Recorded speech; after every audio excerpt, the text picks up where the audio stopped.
keep you waiting. That is perfectly all right. My data indicates clear skies in the coming days. Current conditions for maritime travel, optimal. I'll be ready whenever you are. But are we really gonna set off without telling anyone again? Funny you mention it. You'll never guess who Paimon saw on the way over. Hey! You didn't seriously think we'd let you leave without a farewell party, did you? No chance. Yeah, come on, Traveler. We've already made all the preparations. And most importantly, how dare you try and slip away without first paying your respects to the almighty Dragon Lord! A little bird told us you'd soon be leaving for Nodcry. So, we asked Paimon to give us a heads up before the date of your departure. You sure it's not time to think about changing that little habit of ours?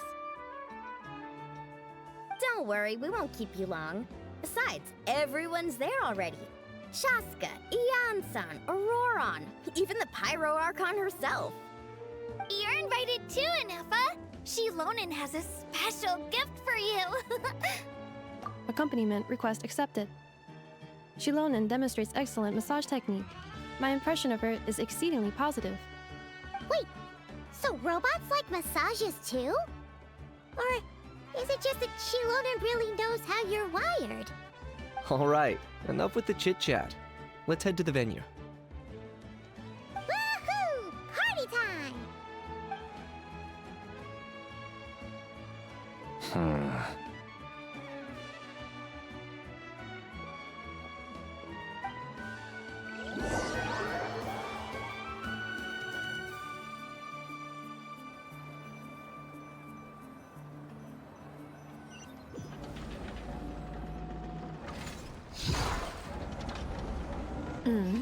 Spit it out, then. They've set off. Just as my calculations projected. About time I met this variable in person.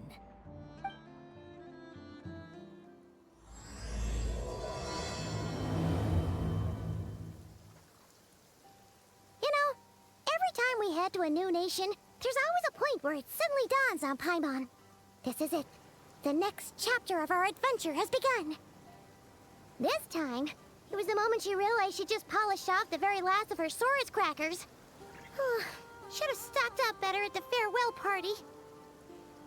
In other words, Paimon has marked the geographic coordinates from 2 minutes and 40 seconds ago as the boundary between Natlan and Notcry. This deviates somewhat from the official coordinates stored in my database. Paimon meant more in terms of how it felt on a psychological level. Anyway, what about you, Traveler? When did it really sink in for you? Huh, that actually kind of makes sense. What about you, Anefa? Come to think of it, maybe we should be asking the other way around. So, when you came over to Natlan, what was the moment you felt like you'd left Nodcry? In that case, probably when my sensors could no longer detect the moon's power. The moon? You mean, that one we can all see in the sky? Negative. I was referring to... Huh? Here we are. Paimon, Traveler, we have arrived in Notcry. Oh, wow!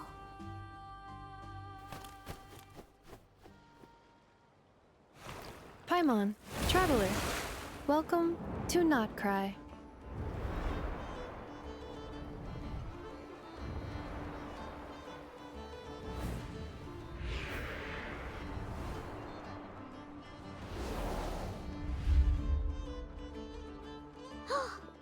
That must be Nasha Town up ahead!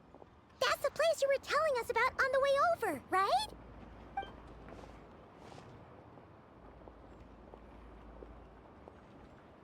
That is correct, Paimon. It is also the most bustling commercial hub in all of Notcry.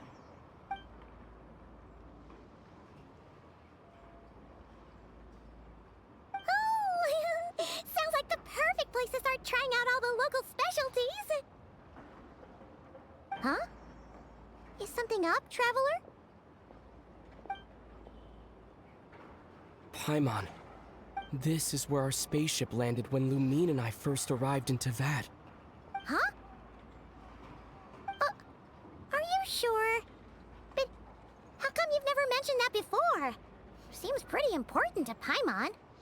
Oh, well, because those memories are really hazy. All I remember is Lumine waking me up and us leaving the ship. But just now, setting foot on this land, I felt something. The kind of power I sensed in those moments. Are you referring to Kuvaki? What now? The locals refer to it as Kuvaki.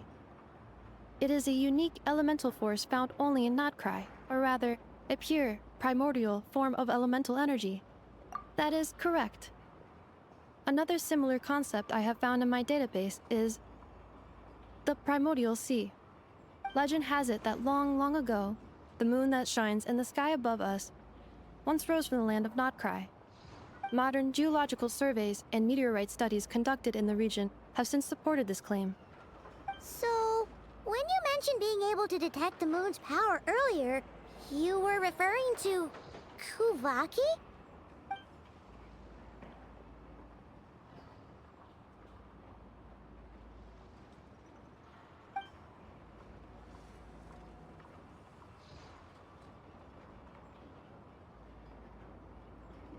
Wait, Traveler, you're saying we might actually find your spaceship here? Do you still remember where it landed? Notcry is surrounded by the ocean. In other words, it could have been anywhere along its coastline. Negative. Description still lacks sufficient detail to pinpoint target location. Hey, it's okay if you can't remember everything right away. After all, it's been a really long time. Let's just do what we've always done, and keep searching as we explore. Besides, what have you got to fear with your sidekick Paimon still here? I'd be more than happy to help you out as well. Our pleasure. Anyway, just knowing that your spaceship's here in Notcry surely counts as a big step forward, huh? Like we've crossed another boundary? Paimon couldn't have put it better herself. You sure are a quick learner, Inefa.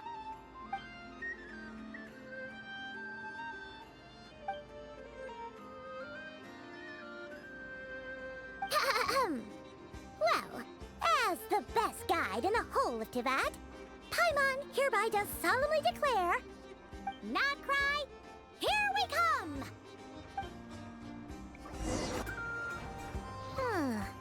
It just occurred to Paimon, if we were looking to put out a missing spaceship commission, or to learn more about Notcry, wouldn't it make sense to drop by the Adventurers Guild? The guild is located in Nasha Town. Simply follow this road, and you'll reach it.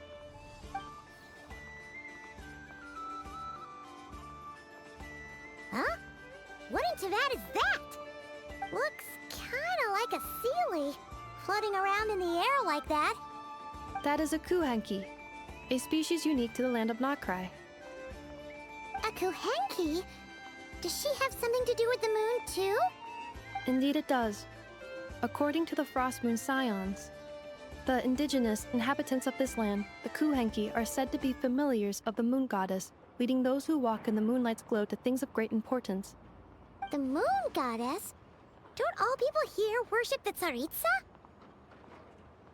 Although Notcry lies on Snezhneya's border regions, the people here have held their own unique beliefs since time immemorial. As I mentioned, everything in this land shares a deep connection with the moon and the sky above. The beliefs of the Frostmoon Scions seem to date back to the civilization of the angels. According to the documents in my database, even the 7 Archons did not exist at that time. Wow!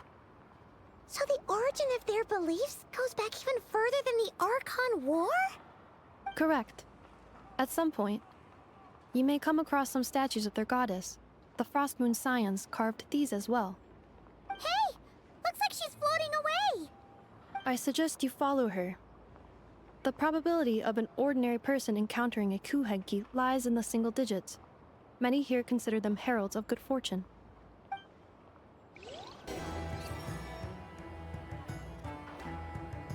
Is this a travel guide? Huh. It actually led us to something useful.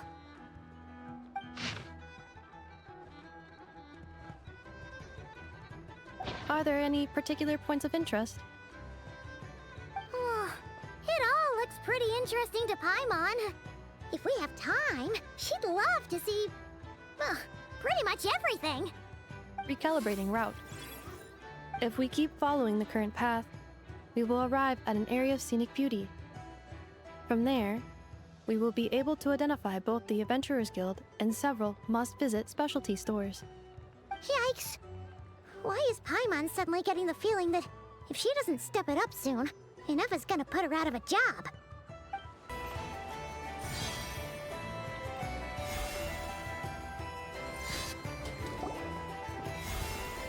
Wow! Nasha Town actually looks pretty big from here.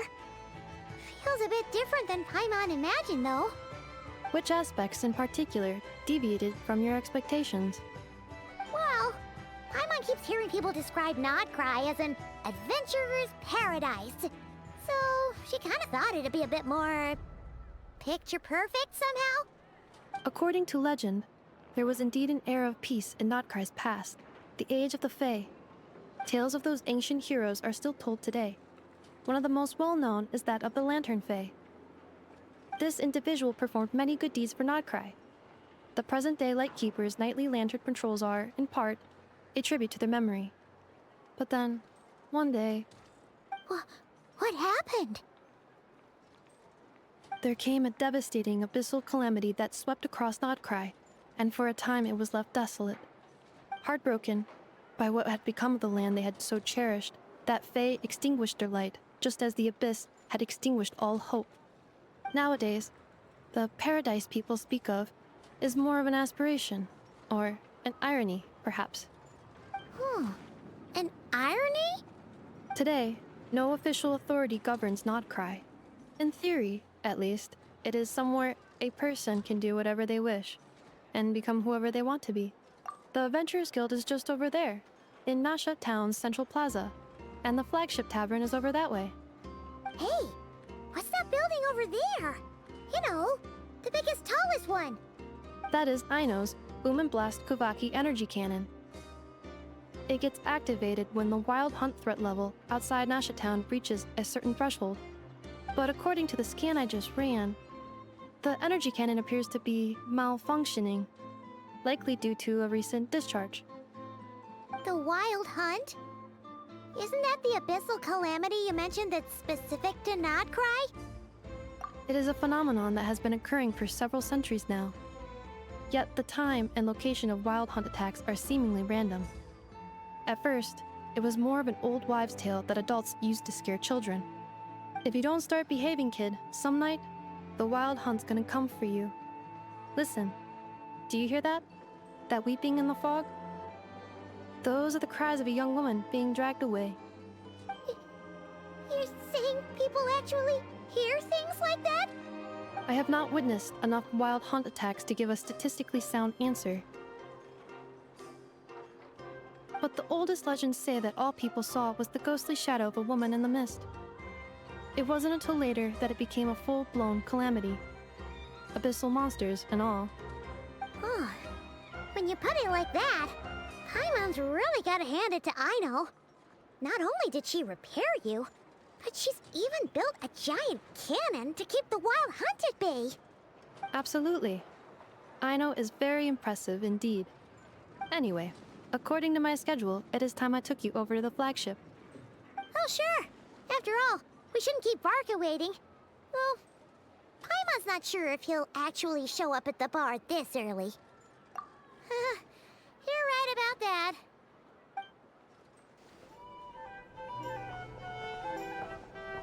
Here we are, the flagship.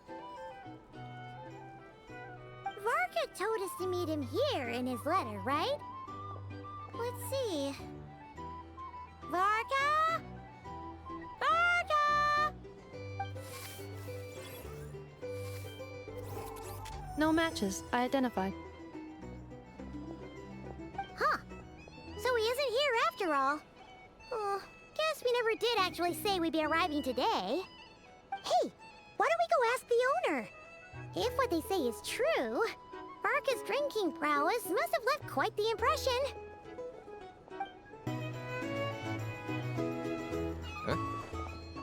Well, well. If it isn't the ineffable Ineffa. Hello there, Demian. You know each other? Of course! Ineffa's a regular here at the flagship. So, robots are into booze too? Not at all. The energy conversion efficiency of alcoholic drinks is very low, and most of them are full of impurities. Still, I can affirm that your berries and fried meat deserve a solid 9.12 out of 10. It has Aino's approval too. Funny that you should mention that. While you were away in Natlan, Varka would come in here every day to pick up a serving of berries and fried meat for Aino. Aww. He must have been worried sick that she wasn't eating properly on account of being so hung up about Ineffa being gone. Actually it's 'cause Varka found out that Aino went wild after Ineffa left, gorging herself on snacks she normally couldn't get her hands on. So it was more worry that she wasn't getting a balanced diet. I think I might have just put my foot in it. Anyway, since you're back from Natlan, these two must be the ones Varka mentioned. The Traveler and Paimon, yes? Yep, that's us. So, from the sounds of it, you must be a close friend of Varka's too. Varka? Goes without saying. After all, he's the only one around here who's ever managed to stay standing after 10 rounds of the roulette special. Paimon can't believe he's made such a name for himself. Though, guess it's hardly surprising how. Right now? Must be somewhere near Anvan Tinyarvi. That's quite far from here. Huh? Where's that? It's a lake in the northern part of Nodcry. Word reached him of trouble brewing around those parts, so he took his knights to check it out. Oh. So, we missed him? Varka knew you'd say that. So he specifically told me to make sure you stayed here and enjoyed yourselves. He sends his assurances that everything's under control. Well, if he's that confident, guess our only option is to accept. Anyway, it's not like there's any special cause for concern. He is the Grand Master, after all. Exactly. Plus, not only has he booked you into our finest room, he's paid for it in advance, too. Whoa! It's so generous of him! We might not have met yet, but Paimon's got a feeling that we'll get along with Varka like a house on fire. Oh, and by the way, he also asked me to serve up a portion of berries and fried meat for Ineffa. That was prepaid as well. Thank you. No, thank you. I'm the one who should be grateful for your business. Traveler, Paimon, why don't you go ahead and drop off your luggage? I can use this time to go pick up some components that Aino asked me to bring back. Sure thing. Besides, now that we've got ourselves a map, once we're done unpacking, we might as well go for a stroll ourselves. Why don't we meet up again later? Oh. So you no longer require navigational assistance? No worries, we should be fine. We've got a rough idea of our way around town, so Paimon's reasonably confident we shouldn't get too lost. Thank you. This translates into an approximate time saving of 30%, meaning I will be able to see Aino about 45 minutes earlier than previously projected. Oh, right. You must miss her a lot, too. In that case, we better get a move on.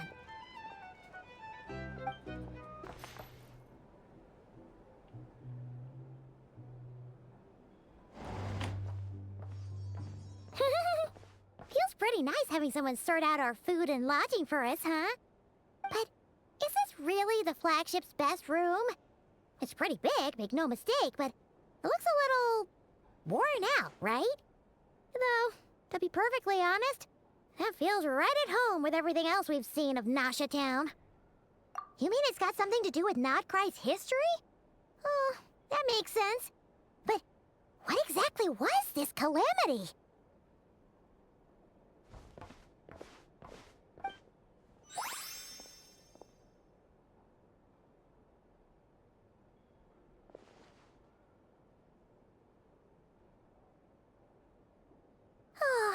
Should we try the berries and fried meat, too? Paimon's getting hungrier and hungrier every time someone mentions it. Oh! Sorry about that. Paimon wasn't watching where she was going. Please, there's no need to apologize. If anything, I'm the one who should be sorry. Clearly, I shouldn't have gotten lost in my thoughts in the middle of a hallway. Wait a sec. Are you staying in the room next to ours? Ah, quite the perceptive one, I see. First things first, allow me to introduce myself. My name is Kirill Chudamirovich Flintz, but please, just call me Flintz. Whoa! That's an impressively long name for sure. Ah, is that so? Names like mine ought to have been fairly common in Snezhnaya, at least in the past. Would I be correct then to assume that the two of you are travelers in this land? Yep, you sure would be. Paimon is Paimon, and this is the Traveler. We've been to a bunch of nations already, but we only just arrived in Notcry today. What a rare honor it is to meet such worldly travelers. Are you here for travel too? If only I had the time to spare. No, I'm just staying the night. Oh, so you're here for business? That's certainly one way to put it. I'm a Ratnik of Nodcry, normally stationed near the burial grounds to the north. My sole cause for being here today was to repair this lantern of mine.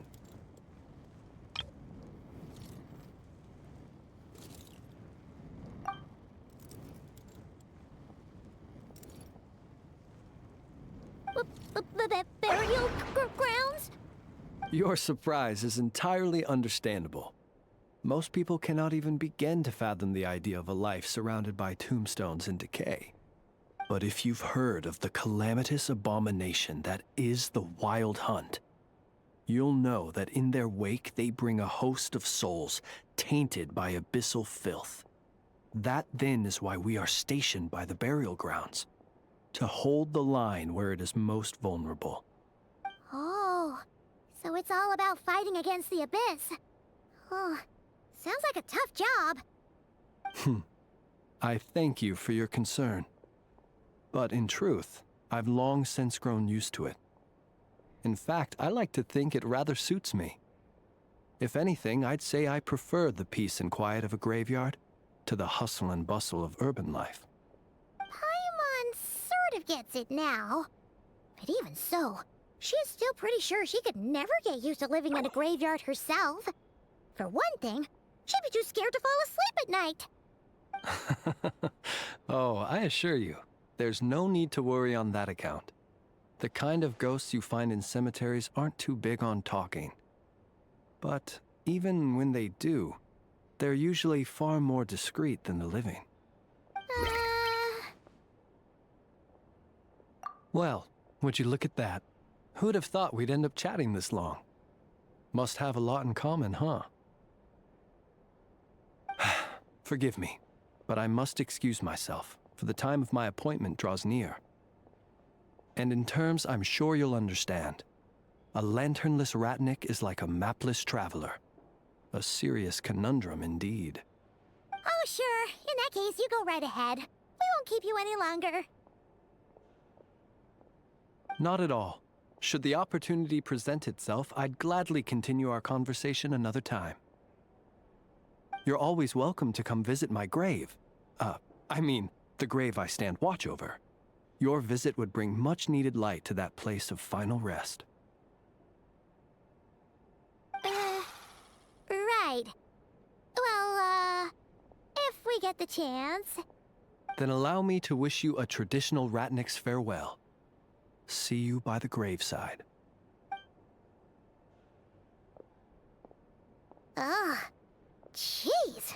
What a weirdo. Not to badmouth him at all. In fact, he seemed pretty cultured, but at the same time, kinda spooky? Must be all that time he spent around graveyards. His lantern? No, not really. You mean, 'cause it was broken? Huh. Guess you've always had a nose for stuff like this. If you're worried, you can always ask him the next time we cross paths. Hey, don't you start spouting all that weird stuff too.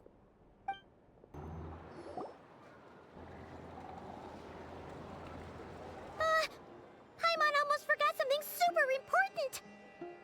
Were we gonna go try out the berries and fried meat?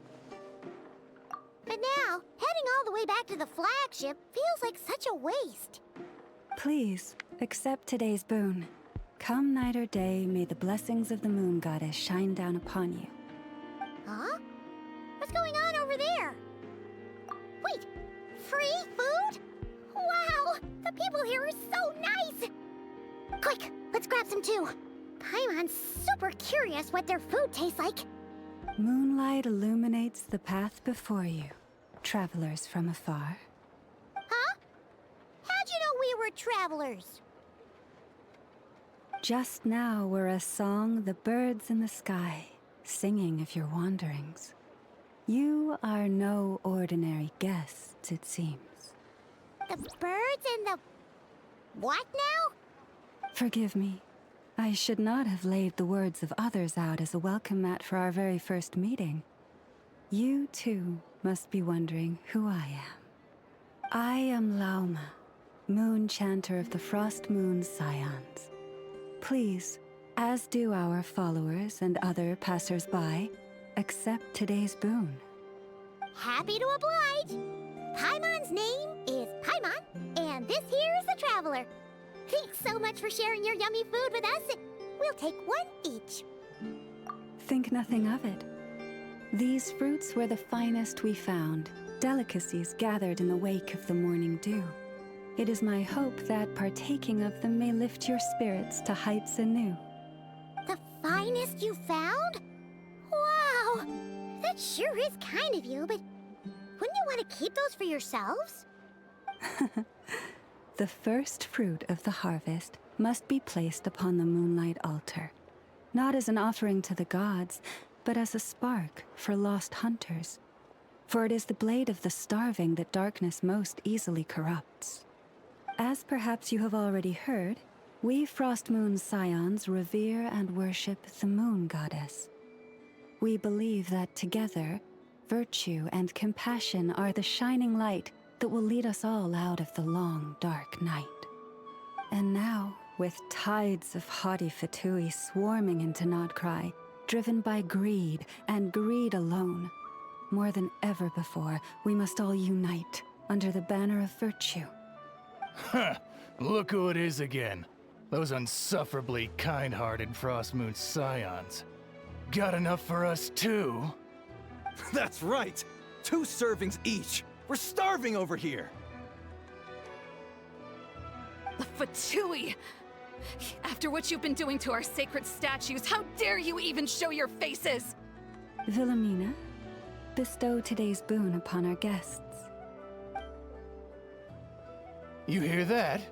No slacking now. We'll have the very best you got. But, my lady, they...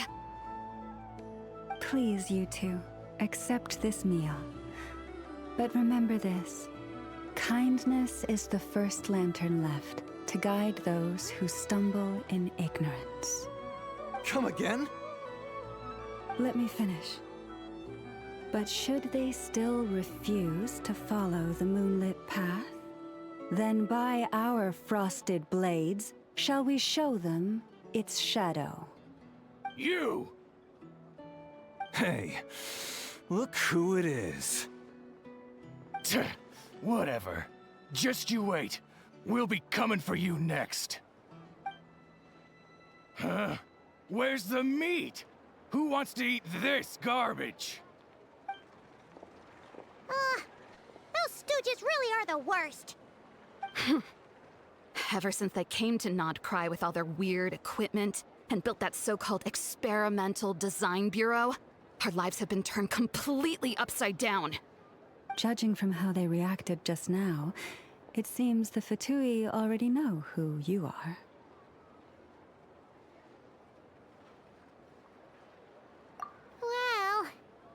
gotten in their way in pretty much every nation we visited, so we're probably at the top of their blacklist by now. I see. Then, on behalf of the Frost Moon Scions, I thank you for the goodwill you have shown us. Because if they had gotten ahead of themselves just now, I'm sure you would have stepped in to help. Just as the birds and beasts put it, your arrival heralds joy to us all. Besides, for a weary traveler far from home, what better respite than to bathe in the moonlight? You will always be welcome at the Frost Moon Enclave, the place we call our home. May we meet again in the moon's gentle glow. These are delicious! So refreshingly fresh! Those two for Tui wouldn't know a good thing if it came up and bit them on the shoulder. Looks like Inefa isn't done with her shopping yet, and the Adventurers Guild is still empty. Where should we head next?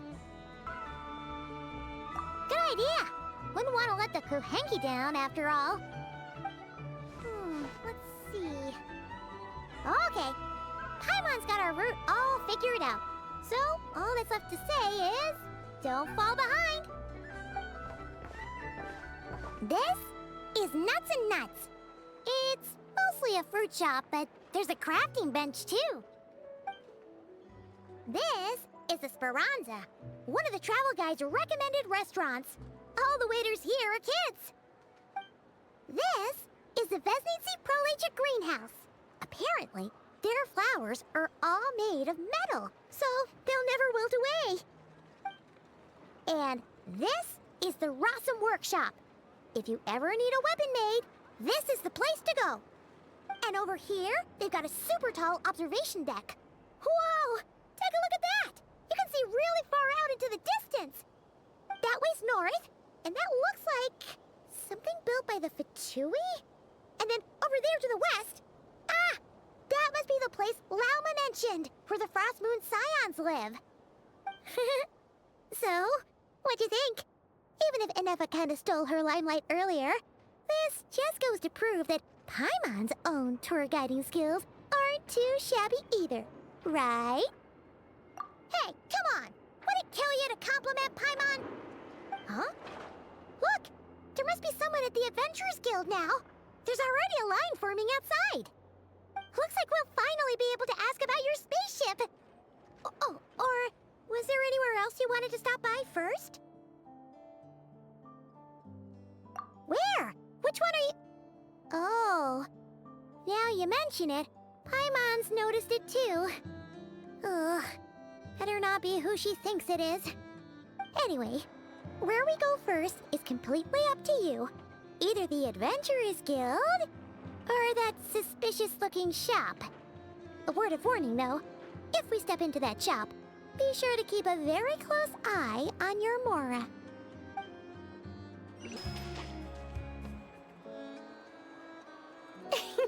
Please, here you go. And if you ever need anything else, don't forget to make the great Lord Sangama Bay your first port of call. Oh dear. So it is the real deal. Of course it's the real deal. Everything you'll find here is 110% real, meaning every one of my deals is as real as a deal can... Wait a minute. Well, if it isn't my two most valued clients! And with no small thanks to your munificent patronage. Come. How could you just sneak into Not Cry like this without telling your dear Lord Sangama Bay? If I'd known earlier, I would have made an absolute pulled out all the stops to ensure that your boat ride over was as comfortable as humanly possible. Thank the Archons we didn't tell you. Oh, come now. You know as well as anyone how impeccably and conscientiously above board I am when it comes to doing business. Well, regardless of whether that's true or not, the main issue here is that we had no idea you had a branch in Notcry. A clever merchant always has a backup plan, or two, or three up their sleeves. As the saying goes, a rabbit with many burrows fears fears not the hunter's arrows. A merchant with stores galore hears no debtors at the door.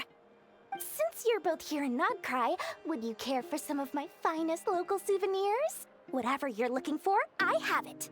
Or if it's Sumeru you're missing, I've got that covered too. We literally just arrived. Do we look like we're on the hunt for tourist trinkets to take back for our friends?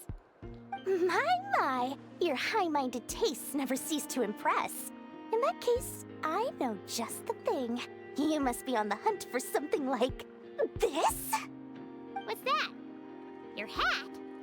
Information, of course. Information about Nodcry, locked securely in the otherwise impenetrable vaults of the Lord Sangama Bay's brilliant mind. I knew it! I just knew you'd appreciate the value of my wares. On the back of all our pleasant dealings in the past, I'll even take a hit by throwing in some insider info for free. Wow. You sure are feeling uncharacteristically generous today. What do you mean by uncharacteristically? I am the most generous person forget it. Anyway, the long and the short of it is this. The moment I set up shop in Nodcry, it struck me how many different factions there were, all competing against each other for power and influence. Well, as they say, there's no time for business like a crisis. Things got even more turbulent after the Fatui pulled down 2 ancient moon's remnants. People began to catch a whiff of the coming chaos. And the more troubled the waters, the greater the potential profit. Not at all sorry to interrupt, but we're not here for Mora. Oh, really? But surely it was the tales of an adventurer's paradise that brought you here. The chance to take your very own slice of all the latest and greatest business opportunities? In that case, what would you like to know about? The Frost Moon Scions? You mean the people who believe in the Moon Goddess? They're not a bad bunch. It's just, well, they have such simple tastes. No luxuries, no indulgences, no nothing. Trying to earn a little more from that lot is like trying to squeeze blood from a stone. Still, things between them and the Fatui have gotten pretty tense. It's only a matter of time before the powder keg goes boom. And when that happens, that's when business will start to boom too. Oh, they're an organization set up to keep the locals safe. Apparently, they have a long and glorious history, and they're made up entirely of volunteers. But seriously, a volunteer organization in Nodcry? This place is hardly a magnet for noble hearts. No pay, all work. That's not a business model, and it's certainly not for me. The Frost Moon Scions? You mean the people who believe in the Moon Goddess? They're not a bad bunch. It's just, well, they have such simple tastes. No luxuries, no indulgences, no nothing. Trying to earn a little more from that lot is like trying to squeeze blood from a stone. Still, things between them and the Fatui have gotten pretty tense. It's only a matter of time before the powder keg goes boom. And when that happens, that's when business will start to boom too.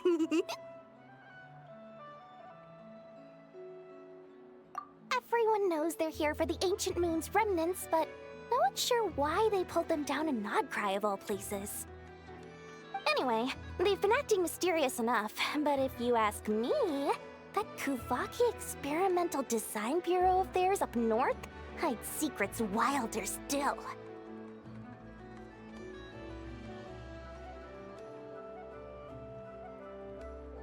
That bunch of booze-loving monsters? Ugh, don't even get me started.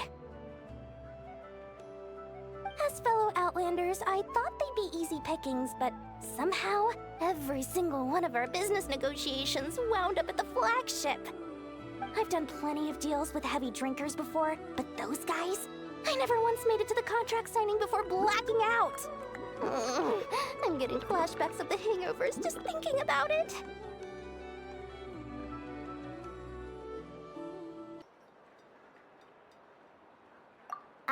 What now? A spaceship? Nope, never heard of anything like that. Don't you two get involved in any big business here without so much as a heads up, you hear me? At the very least, consider letting me in as a key investor. Oh, I almost forgot to mention. Sooner or later, you'll no doubt end up doing business with some other merchants in Nodcry. And someone's bound to mention a place called the Curatorium of Secrets. Listen to my advice. Do not, under any circumstances, go there, no matter how much trouble you're in.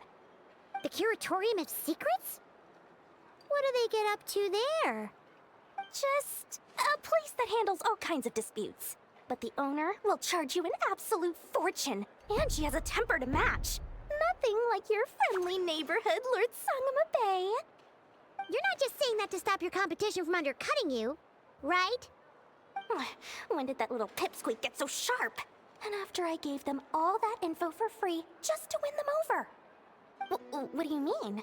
Of course not. I'm only thinking about your wallets. I mean, on behalf of your wallets. You're really not convincing anyone, you know. All right. Business is a cutthroat business. I won't argue with that. But I'm not lying about that boss lady. Not only did she make it into my top 3 people not to mess with in Nodcry, she's also in my top 3 people most eager to trade in favors.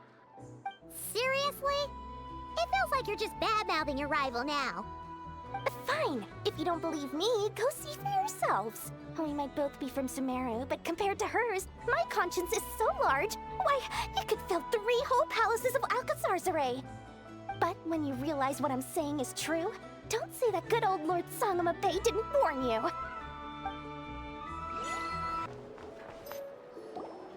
Lucky us! The line seems to be gone now. Come on, let's go say hi to Catherine. Hey, Catherine, we meet again.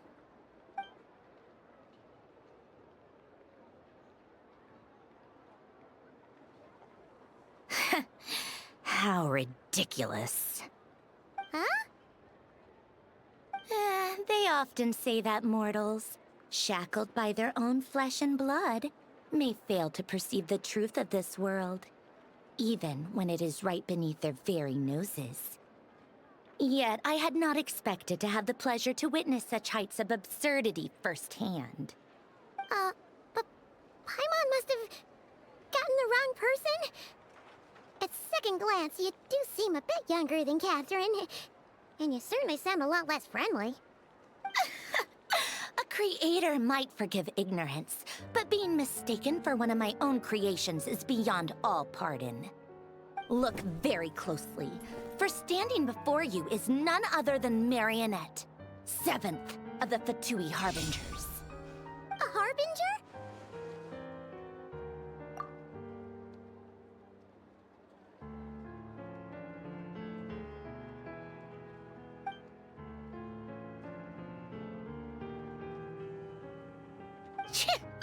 Today's encounter is merely a courtesy call. A friendly warn? You interfered with my work once before, with that little robot. I let it slide. After all, it was nothing more than a distraction, a side project at best. But we are in Nodcry now, and as such, I strongly advise you not to stand in the Fatui's way. Otherwise, the next time we meet, I might just have to drop all this meaningless etiquette. Oh, please. You've got some nerve coming out with barely veiled threats like that. You're the one stirring things up here. Oh, perhaps you have misunderstood. Just because Nodcry lacks a ruler at present, that does not mean it should not be ruled. We Fatui are simply establishing a new order. Yeah, right. More like shady experiments, judging by your massive, creepy research facility. I've said what I came to say. What you do next, only you can decide. So why don't you start by using your already limited processing capacity to calculate your even more limited options? And, being the refined young lady that I am, I shall indulge you just this once. Ad Astra Abasask. Welcome to Nodcry, Dominion of the Fatui.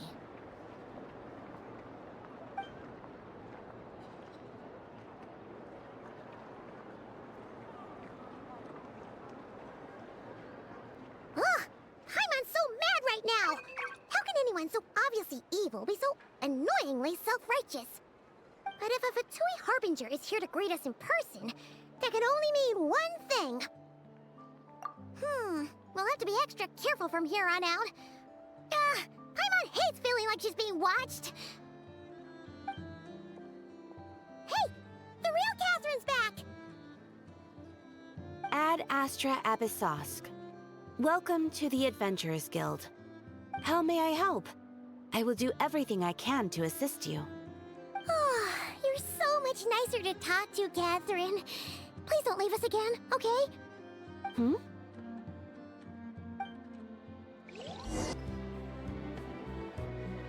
Inefa!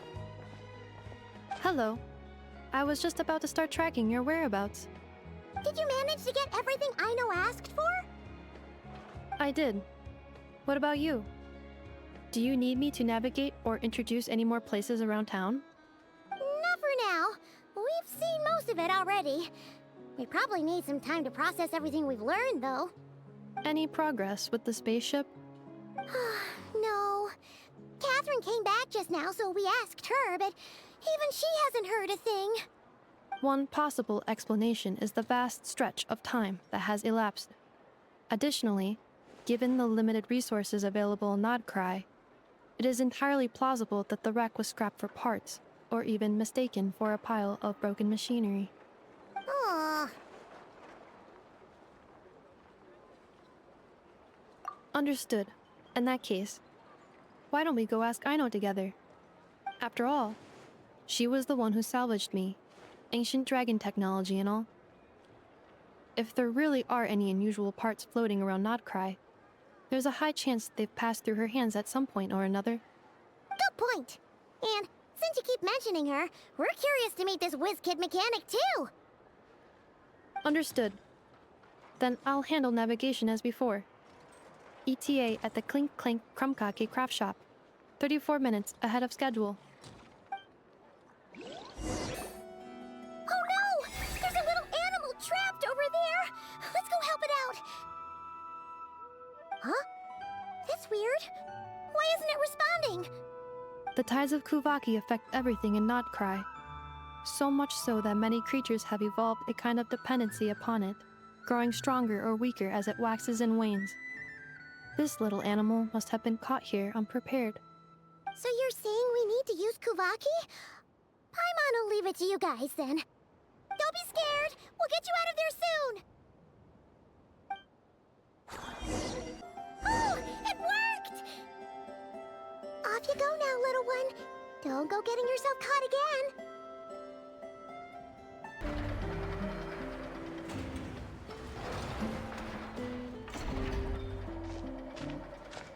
Here we are.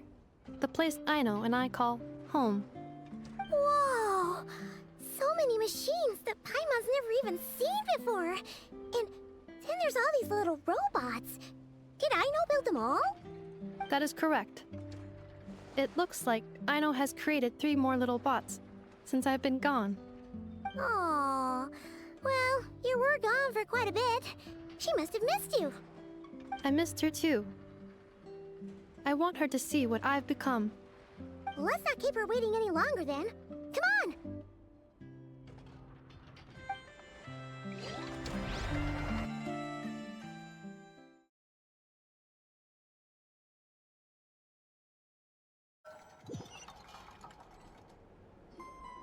Aino, I'm back.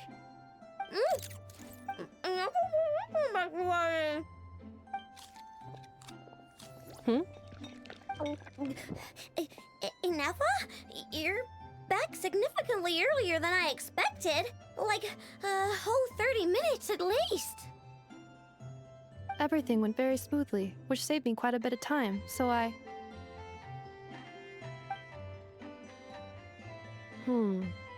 Aino. Could you turn around for a moment? Aino? I've been on my best behavior the whole time you've been gone. She's got chocolate all over her mouth. Aino. While I was away, did you strictly abide by my tailor-made snack intake schedule? Oh, of course I did. 1 whole cake, 1 crumb cake, and 1 pack of chocolates a day, right? It was either a cake or a crumb cake or a pack of chocolates per day. Oh, shoot. When did you finish the snack stash I left for you? Literally just earlier today. Let me just go run a scan on that. I meant today, a week ago. And then you restocked an entire week's worth on your own initiative? 2 weeks worth.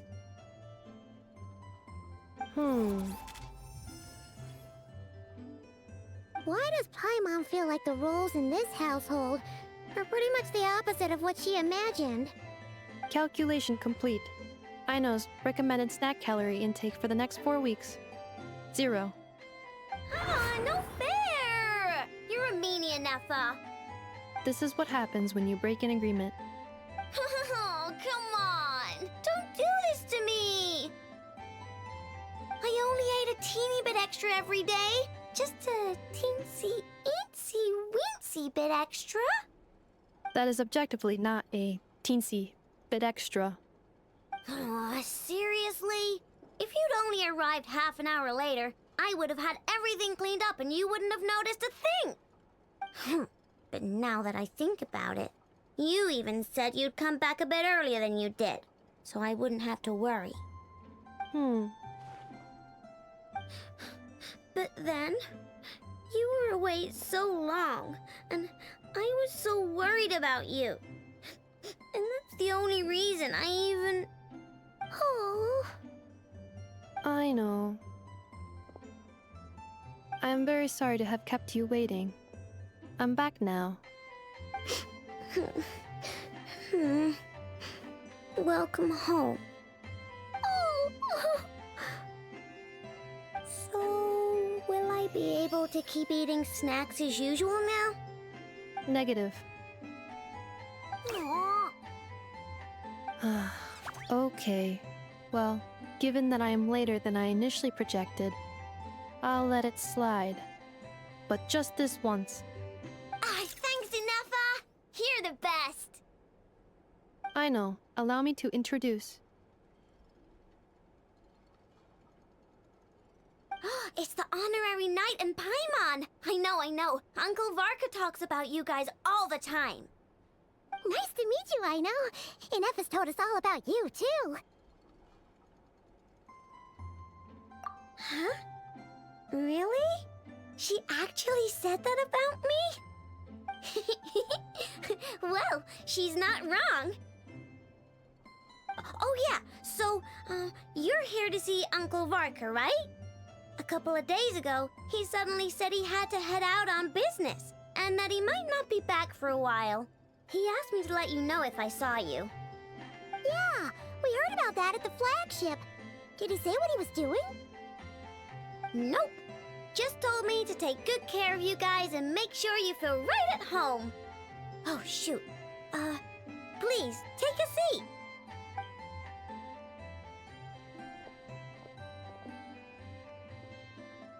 Do either of you need my help with anything? Anything at all? After all, I'm the head of this household. Sure wouldn't know it from that snack tantrum she just threw.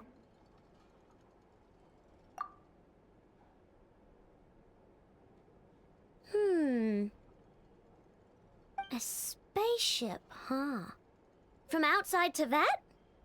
Exactly. So, ring any bells? No. Oh, you sure? Nope means nope. Never seen the slightest trace of it. More specifically, by nope, I mean, I've never seen a single piece of tech in all of Notcry that might have come from out of this world. Not in any new machines or in any old ones either. Huh. What Aino means is that your spaceship almost certainly has not been disassembled nor repurposed as parts for other machines. Oh, so that's what she was getting at. Yep. I've taken apart pretty much all the fun stuff in this city at one point or another, but I don't recall ever seeing any components that were anywhere near that special. So, either your spaceship crashed somewhere it's never been found, Or someone did find it and then hid it really, really well. But who would even do something like that? Beats me. Maybe someone who thought they could stash it away for a rainy day. Just like how I sometimes hide snacks in the...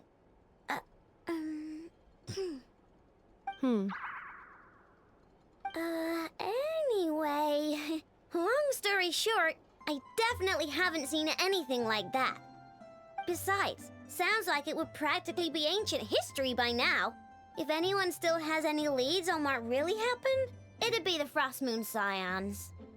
The Frost Moon Scions? Huh? Haven't heard of them yet? Didn't Inefa tell you about their rituals? There wasn't enough time to delve deeper into their history and traditions. What kind of rituals are we talking about? I've never actually seen them myself, just heard bits and pieces here and there.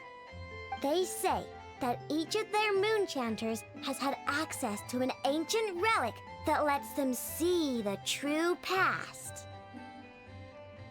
Not sure exactly how it's meant to work. I can't get my head around anything that can't be explained by either machines or science. And to tell you the truth, I don't like it much either. Looks like we'll have to try our luck with the Frost Moon Scions. Aw, leaving so soon? Sure you don't want to hang out a little longer? It's getting late, I know, and these two still need to head over to Hisi Island.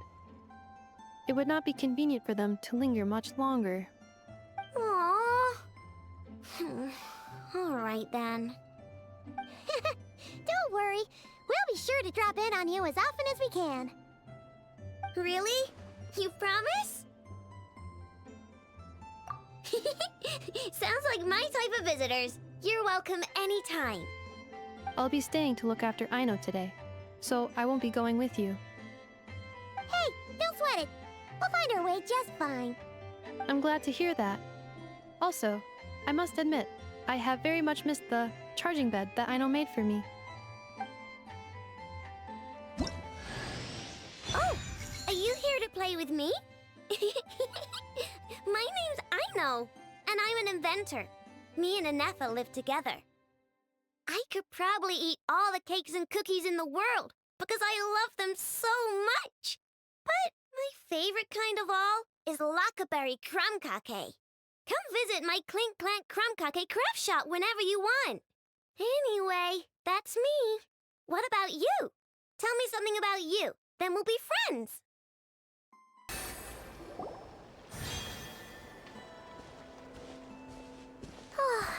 Seeing Inefa and Aino reunited like that sure was heartwarming. We should definitely hang out with them more in the future.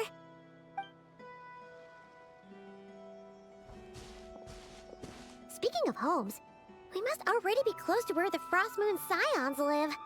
The vibe here feels different, just like the scenery.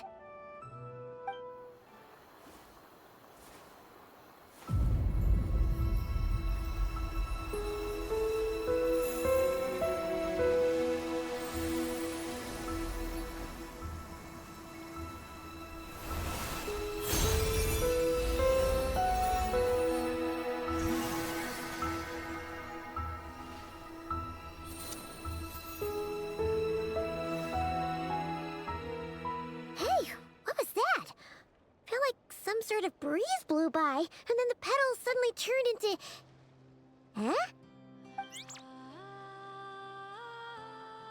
Is that a Kuhenki? She looks different from the ones we saw before. Hey there! What's your name? Huh. Doesn't seem able to speak. No idea what she wants. Unless you want to stop, maybe we should just keep moving?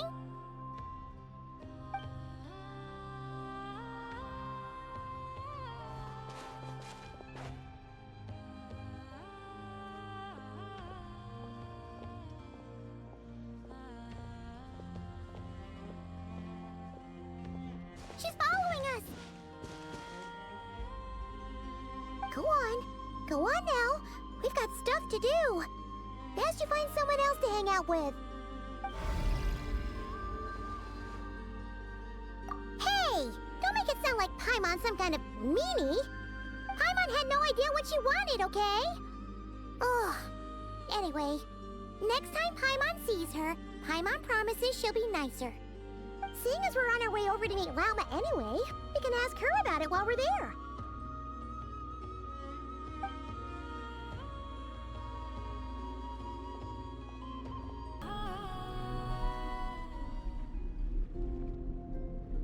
Huh? Hey, look! Isn't that Lauma? The moon chanter? Let me take a look at your wound. You must be more careful. Doesn't matter how much of a rush you're in, your safety always comes first. Oh, you're back too. How was your day? You what? Those two Fatui? The ones who were causing trouble in Nasha Town? You went to teach them a lesson? And you put that in their food? You naughty little thing! How could you do that? They didn't notice. That's not the point. You mustn't do that again, okay? Next time, at the very least, bring a few of your friends along too. You'll be an easy target if it's just you on your own. Hey, Lauma! Still remember us? Oh, it's the Traveler and Paimon, isn't it? Welcome to Hisi Island. Not at all. Those who come with kindness in their hearts are always welcome with the Frost Moon Scions. Were you just talking to those animals? I was indeed. The Frost Moon Scion's bloodline is unique, for throughout our history, there have been many among us who could communicate with all living things. What was that? Oh, is that so? She says she was trapped in a plant earlier, and that you were the ones who rescued her. She wants me to thank you on her behalf. Oh, it was nothing. Barely lifted a finger. If you both are free, why don't you join us at the Frost Moon Enclave for dinner? Consider it a small token of thanks for your kindness. We'd love to! And actually, we had something we wanted to ask you anyway.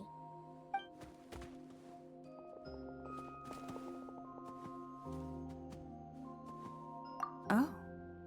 You're interested in the story of Kutar? Kutar? Yes. Kutar is our moon goddess. The moon maiden who guides us. But up close, this one somehow seems a bit different from the one in Nasha Town. It's like it's more... natural? Or like... more harmonized in its design. That is because ever since the Fatui arrived in Nodcry, they have been modifying and defacing our statues as they please. These statues were made by the Frost Moon Scions who settled here hundreds of years ago, crafted from the very finest Lunasol stone. Not only is this stone exceedingly rare, but it also brims with Kuvaki. I suppose the latter must be what caught the Fatui's eye. For a time, we put up fierce resistance. But now, this is the only one left that still retains her original form. We heard they even pulled some ancient moon's remnants down from the sky. That's right. The two largest remnants landed in Nodcry. One here on Hisi Island, and the other on Paha Isle. The Fatui built their research facility on top of the remnant over on Paha Isle, but they've had their sights set on the one here, too.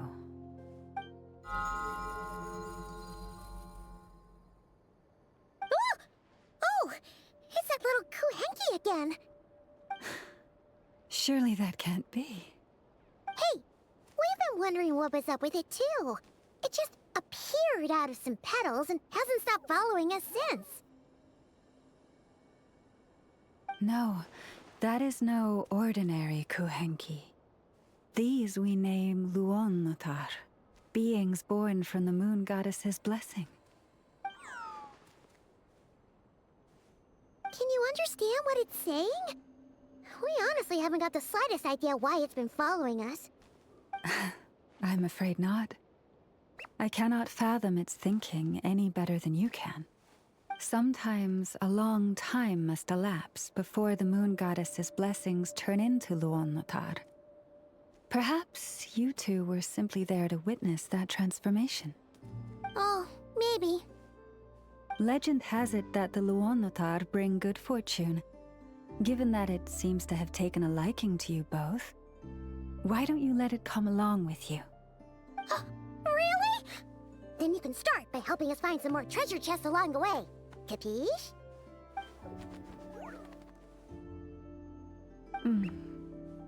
Twilight approaches. If you would hear more of the moon's story, then let us make our way to the Frost Moon Enclave. Beneath the gentle moonlight, I shall share this tale in full.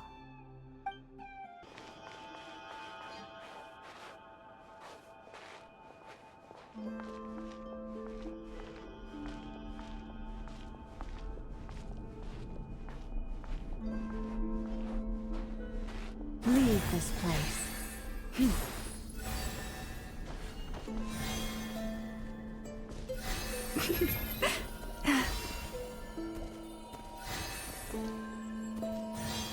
poor lost lamb.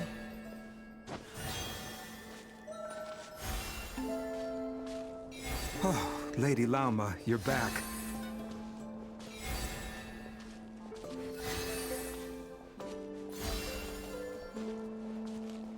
Come day or night, may the blessings of the moon goddess shine down upon you.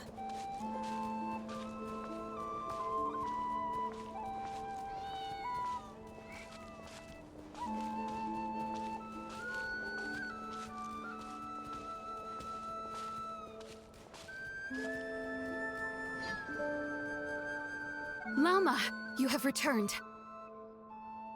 Wilhelmina, this is the Traveler and Paimon. Kindly arrange for 2 additional dinner settings for our honored guests. Of course, my lady. Wow! Everyone along the way here pretty much saluted you. Are you, like, super important around here? I am but a moon chanter, one entrusted to convey the moon goddess's will. Nothing more. She's just being modest. The Moon Chanter holds the highest rank among us Frost Moon Scions.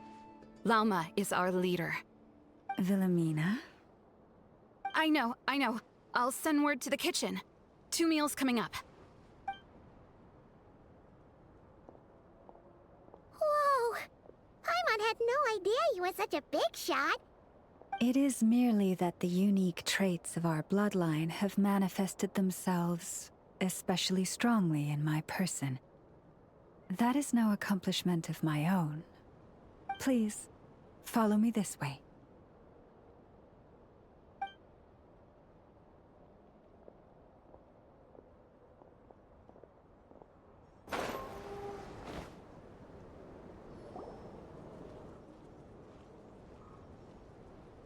Even to this day, I am still trying to piece together the many fragments of our past.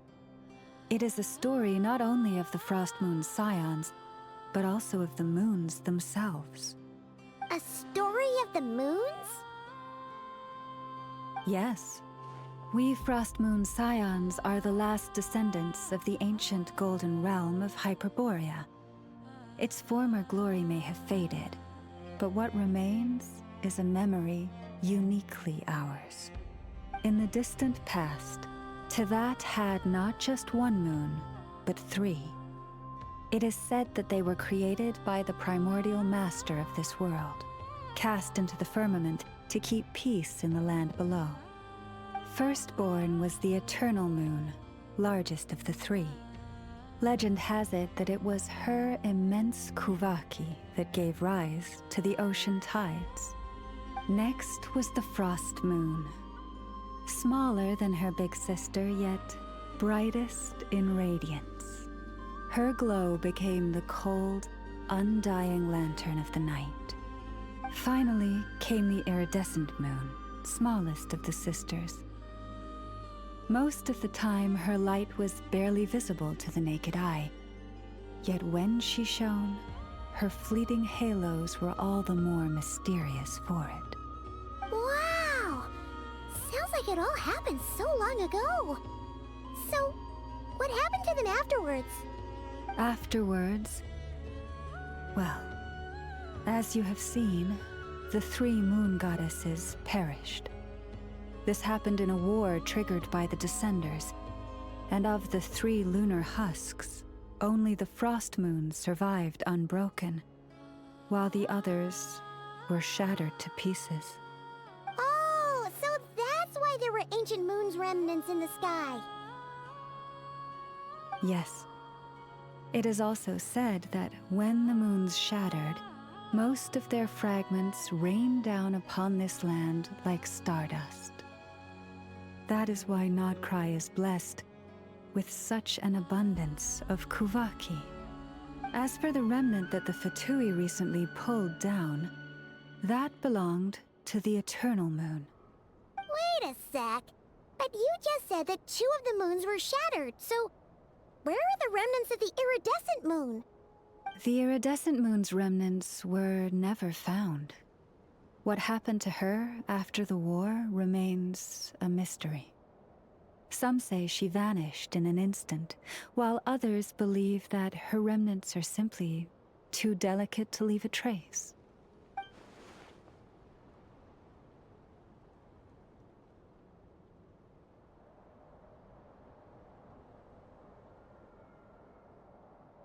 Yet, though the era of the 3 moons has long since faded into legend, successive generations of Frost Moon scions have always passed down a prophecy that one day the moon goddess would return.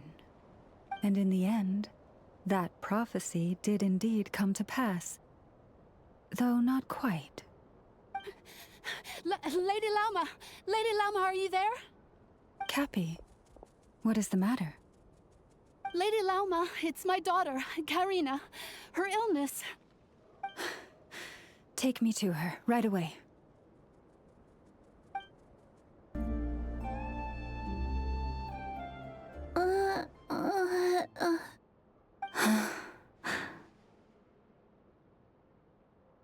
Her sensitivity to Kuvaki is flaring up again. After her last treatment, did you follow my advice and seek medical help in Nasha Town? But those doctors are all Snezhnayan. They're outsiders, compatriots of those brutes who invaded our homeland. How can we possibly trust them? Not all outsiders are enemies, Cappy. They've been treating this condition for generations. They have the experience we lack. But we're Frost Moon scions. Should we not remember what the outsiders did to our moons? Surely the Lady Kutar will reward our devotion. But Cappy, Kutar is long... This isn't the time for debate. O lost child, snow-swept and buffeted by the howling winds of the frigid night, let not the silver flame within you fade. By the frost moon's grace, I shall warm you, curled up as a fledgling in frozen soil. Praise be to the moon goddess, my Karina.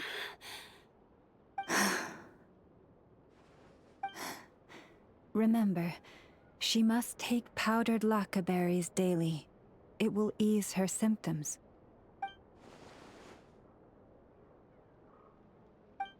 Lama?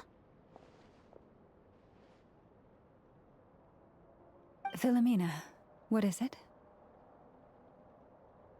Dinner is ready. I see.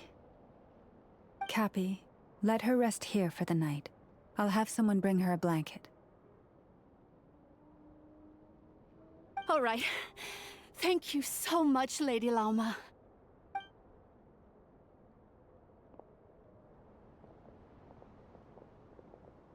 Will she be all right?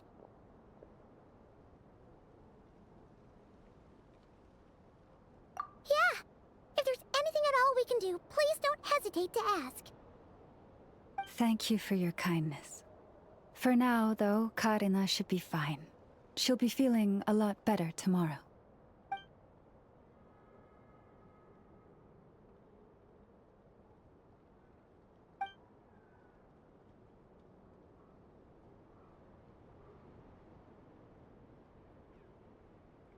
Please, do not be worried.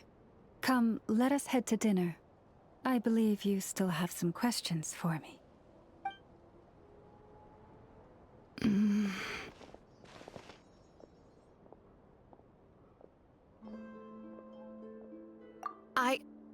Oh, sorry. Yes, I'll be coming too. I was just thinking about something. Oh?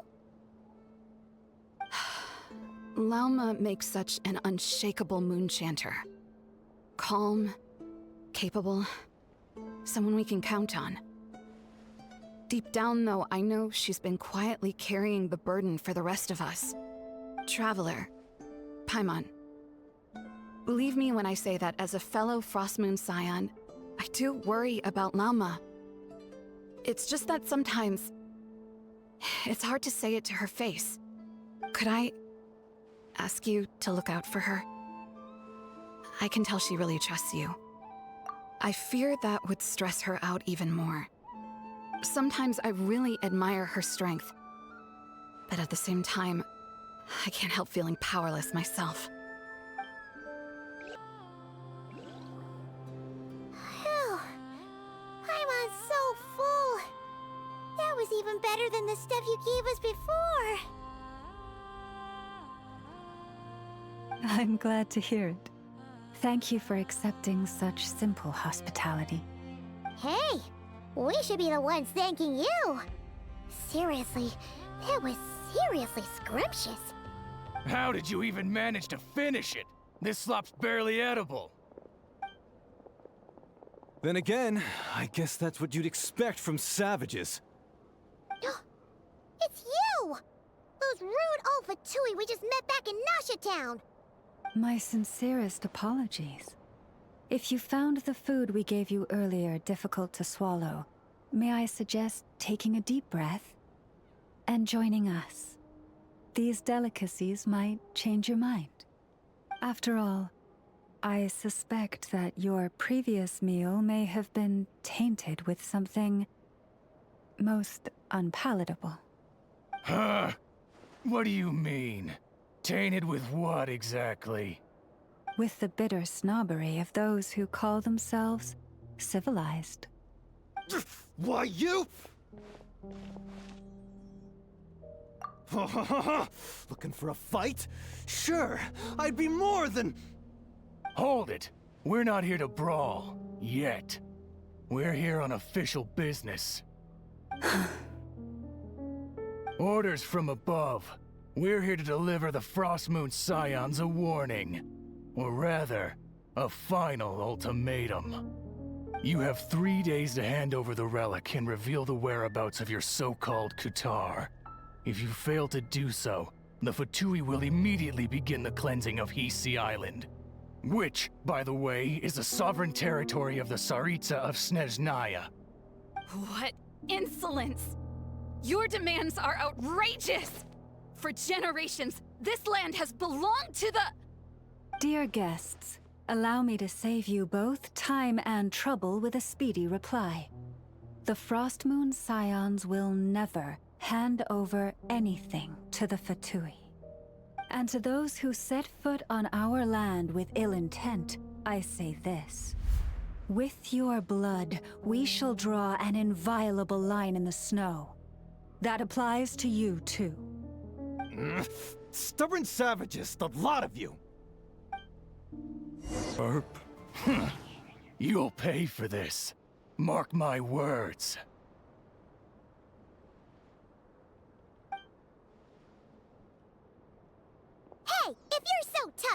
back here and put him up!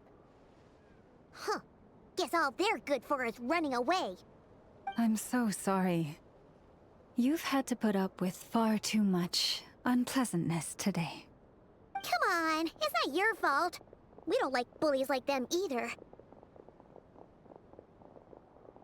But still, they mentioned a relic in Kutar. What exactly could they be after? Oh yeah, so this might not be the best time to bring this up, but we kinda have a favor to ask of you, Lama.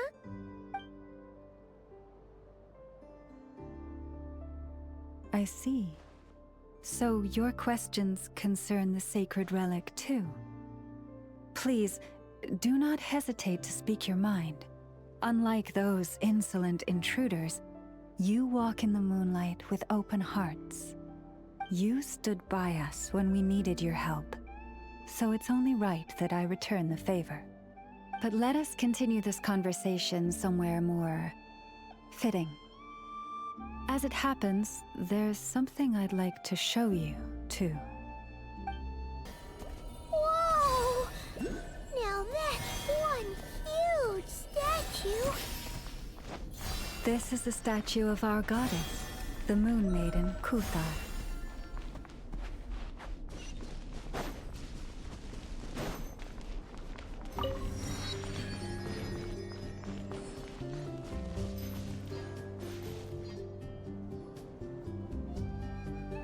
Wow! It's spectacular! Kuthar was born here on Hisi Island around 500 years ago. As it just so happened, a priestess of the Frost Moon Scions witnessed the moment of her birth. Instantly realizing that this was the prophesied rebirth, she quietly recorded the event and carved this statue to honor that miracle. According to legend, Kuthar's birth was accompanied by the sudden appearance of many Kuhenki, who wove the moonlight that bathed her into silken vestments fit for a goddess. Hey! It's like it knows we're talking about it. From that day forth, the Kuhenki have been regarded as Kuthar's familiars. Some believe that their habit of guiding travelers to hidden treasure stems from an instinct. The same one that not only drives them to protect the moon goddess, but also to make her smile. After all, according to the records, Kuthar always looked lonely as she gazed up at the distant moon.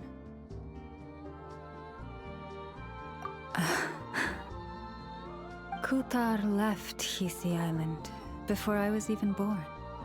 According to the previous moon chanter, the goddess was angered by our people's greed, and that is why she left us.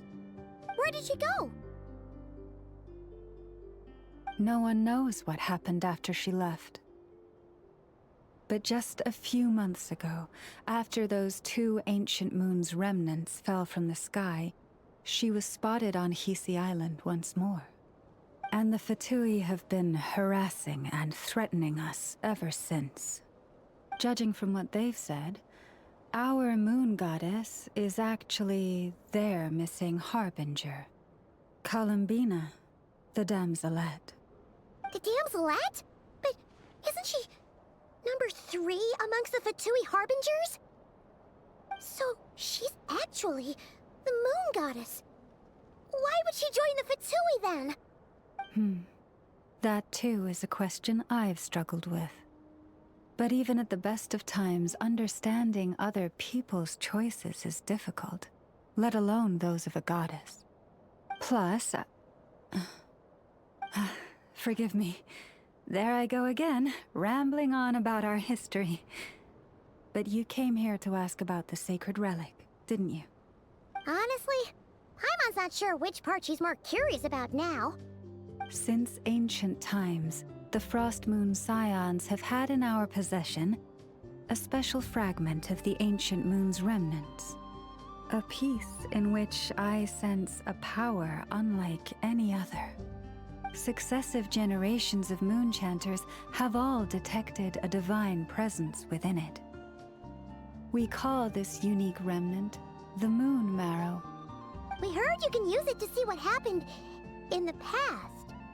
What is it in particular that you seek from the past? Well, basically, to cut a long story short, the traveler here is actually from outside of Tibet. Oh.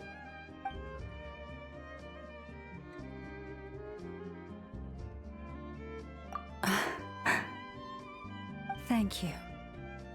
Your honesty is a sign of your trust, both in me and the Frost Moon Scions. Unfortunately, though, I won't be able to use the Moon Marrow to shed light on your past just yet. Our people revere the Moon Marrow as a sacred relic. I'm only permitted to retrieve it from the secret chamber in which it is hidden once a year, on Moon Prayer Night.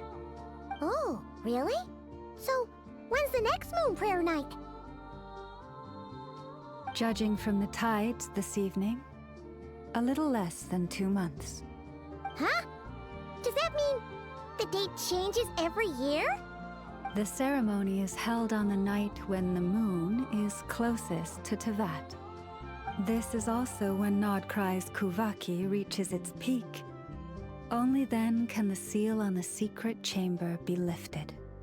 Oh, guess we've got no choice but to wait.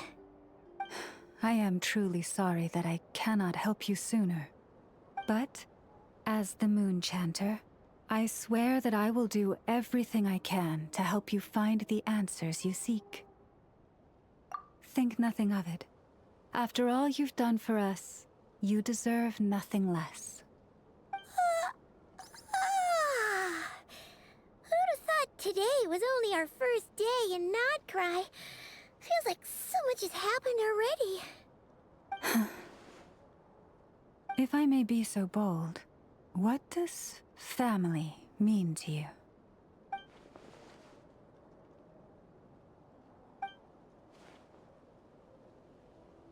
If you are aware of something, a secret that could hurt your family, would you be honest with them?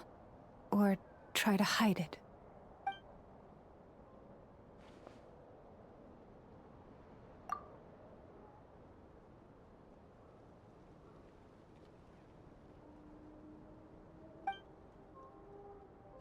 Oh, I'm so sorry. That was a strange question. I didn't mean to put you on the spot. I guess I've just never met anyone with a story quite like yours before. I just suddenly had the urge to ask. It's getting late, and you two must be rather tired too. Would you like to stay the night here on Hisi Island? I can have someone prepare some lodgings. Oh, that's all right. We've already got a room back at the flagship as it happens. Speaking of which, if you ever need us, feel free to come knocking. Do you need me to show you the way back? No worries. It's quite a way, and you should get some rest too, Lauma. We'll make sure to be careful. Understood. Then I won't keep you. May your first night in Nodcry pass in stillness and peace.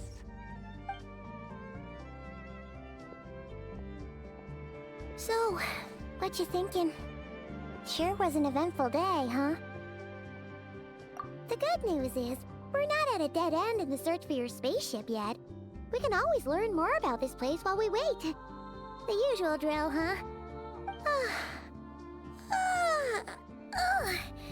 Paimon's really getting sleepy now. If she gets too tired to fly back, you carry her, okay?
Hey, what are you doing here?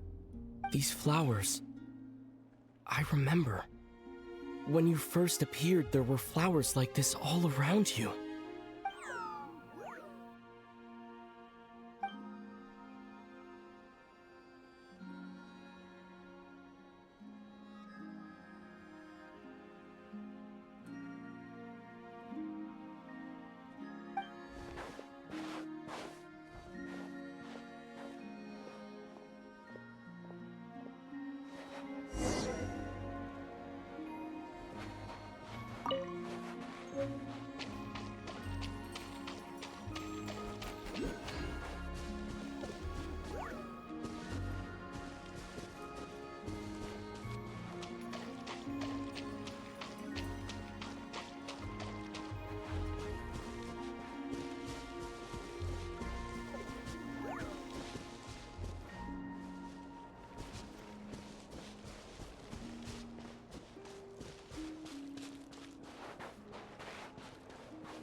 Who goes there? How did you get in here? I am but a passing traveler. I followed your song here. I'm very sorry if I've intruded. The Kuhenki. She brought you here.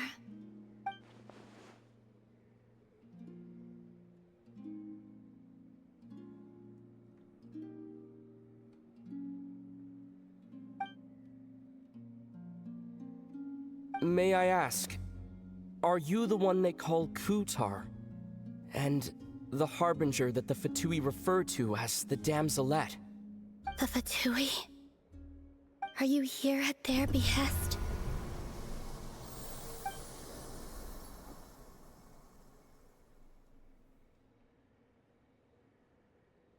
Please, don't get me wrong. I have no intention of doing anything for the Fatui. I just wanted to ask you about Nodcry and the moons. The moons? Do not believe in what you can see. What truly matters is what you cannot.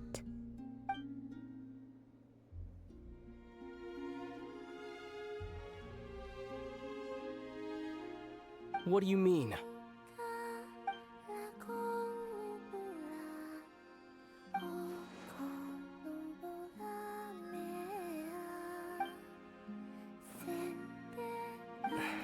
Listen, I'm the Traveler.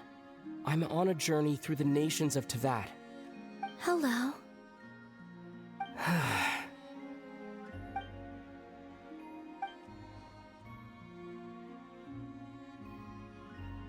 Could you tell me your name? Columbina.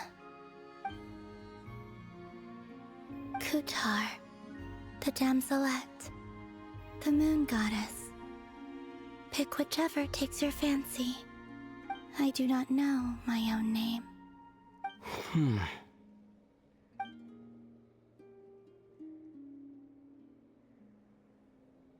Then, Columbina.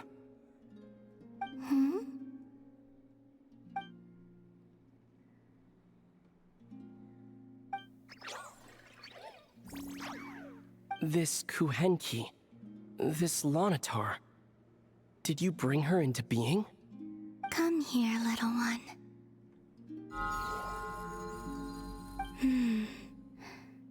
The trace of a blessing, but not one of mine.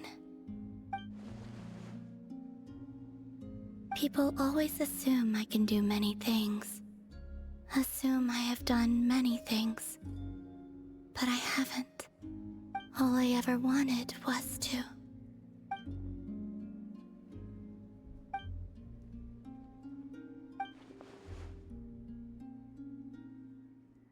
It's about time I got going. I'm very sorry for disturbing you today.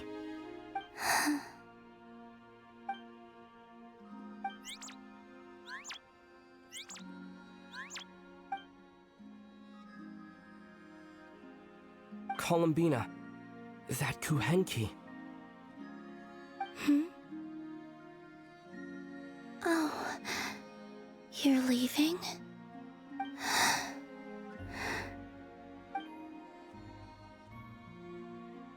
Go then.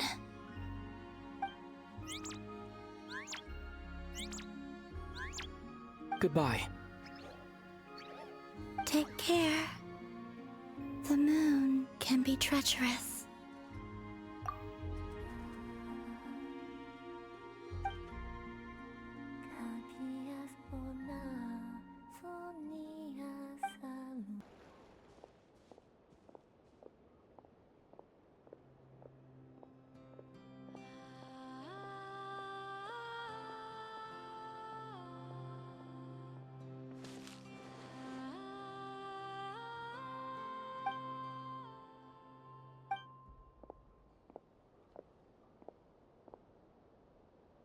Wait, is that... Lumine?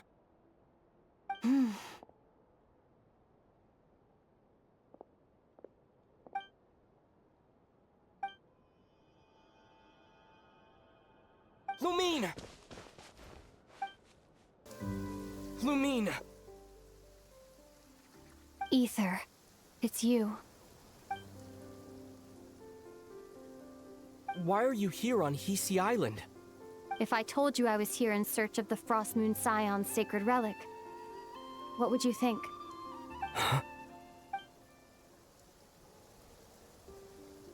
Are you also here to uncover the truth about our past? That's right. What happened to us in the past, how we came to Tevat, why our spaceship crashed here. There are things I want to know too. But I'm not about to sit around waiting for another 2 months to find out. Wait! Wait? But I still have unfinished business.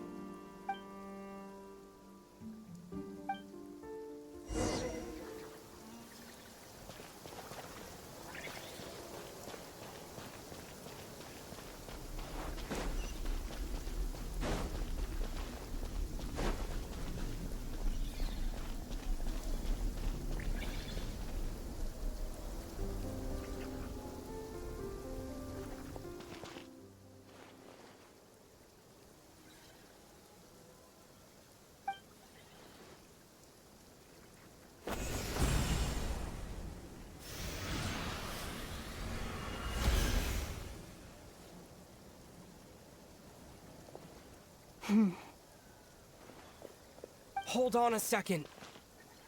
What's wrong? That's the Frost Moon Scion's sacred relic. We can't just... Use it to get to the bottom of all this? We should at least get their permission.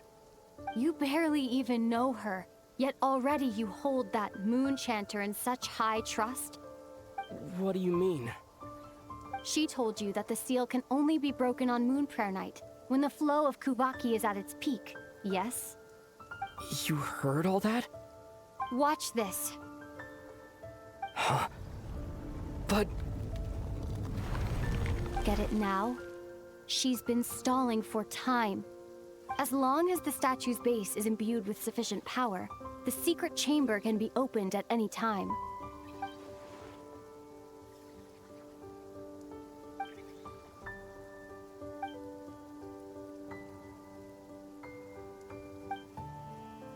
Is it such a sin when I don't put all my cards on the table for you, but not when someone else is doing it? It's not like that. Is it? Lumine, you've got it all wrong. This whole time, I've wanted to ask you, what happened to make you like this? I admit, I've been having trouble accepting it. But after all this time apart, I've finally come to terms with who you are. Willful side and all. I trust you. I still do. Through all the worlds we've traveled, you've always been there by my side. If there are things you can't explain yet, I can wait while the journey goes on. I'll wait as long as it takes. Until the day you're ready to talk. Ether.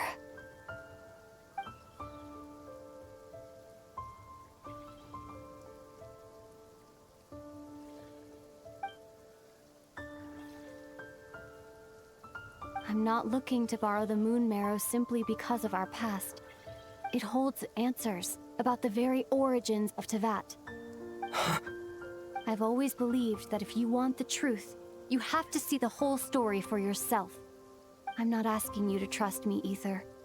Just don't try and stop me. If this choice weighs on your heart, then let me go in alone. Forget this meeting ever took place. Bit late for that now.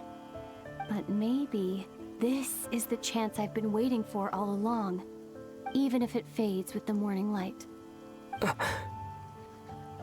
I want to go with you. You sure? Yeah. Then let's go. Lumine. It's been ages since we went on an adventure together. I can't wait. Really? You think I'd lie to my big bro? From what I understand, the path ahead is likely to be full of trials and challenges. A deterrence against intruders, and a test for those who truly seek entrance. I doubt the two of us will have any problems. I agree.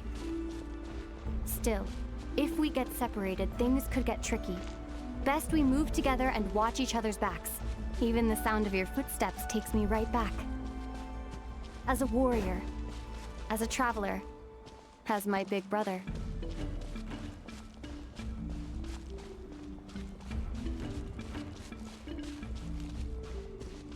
Looks like this is the first trial.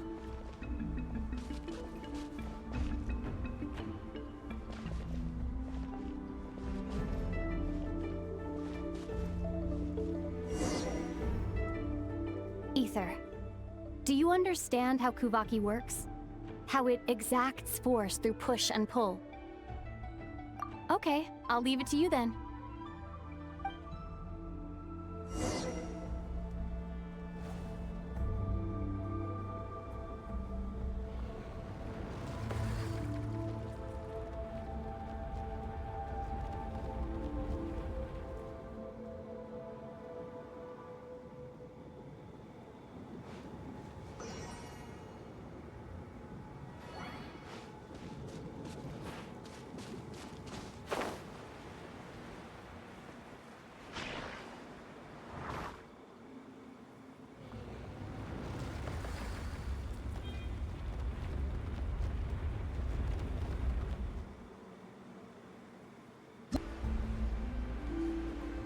This should help Lumine get across.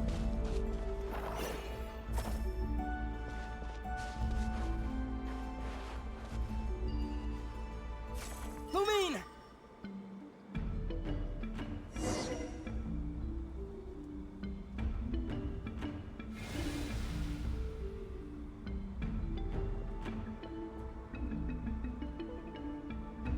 We make a pretty great team, huh? Just like the old days.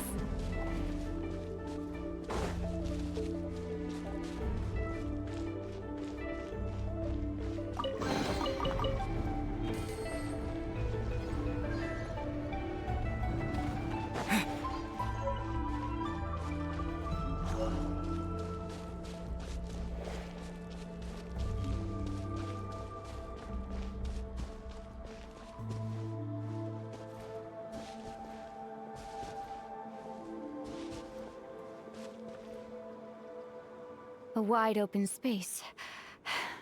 Must be in for a fight.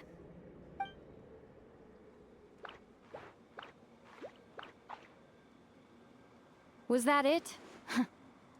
What a letdown.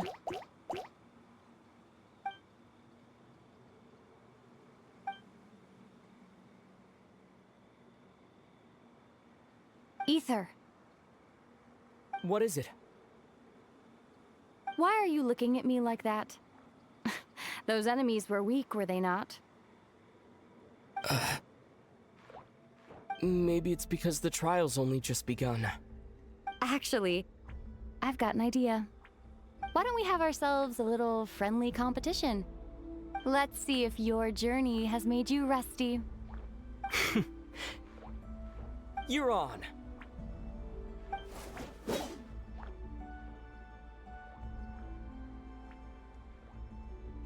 I won't lose to you, Lumine. Been slacking off on your combat training? Or has no one been around to keep you in shape?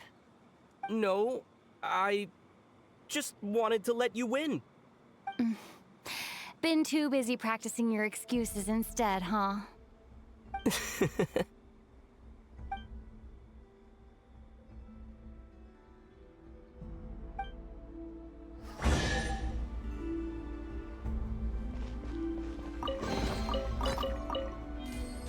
Let's keep moving.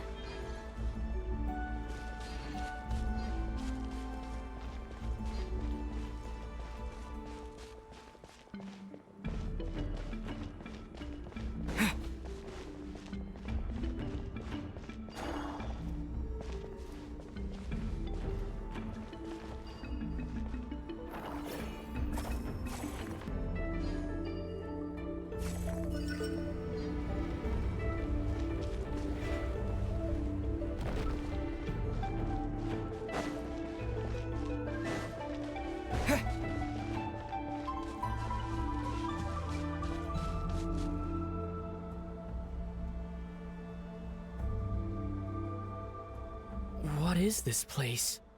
No sign of any monsters. Feels like a ritual site. But something's missing. It's ahead. Inside that thing that looks like a mirror. I can feel it. But maybe it's sealed within. Can you open it using Kuvaki? Apparently not. Do you think it might have something to do with the Frost Moon Scion's bloodline? Lumine? If this is about strength of blood, what could possibly stop us? Let me give it a try. Why don't you check around for other clues? Sure.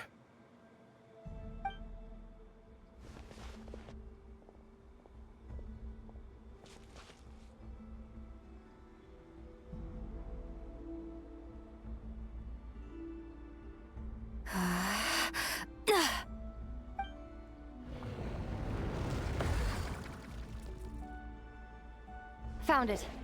This should do the trick. Okay.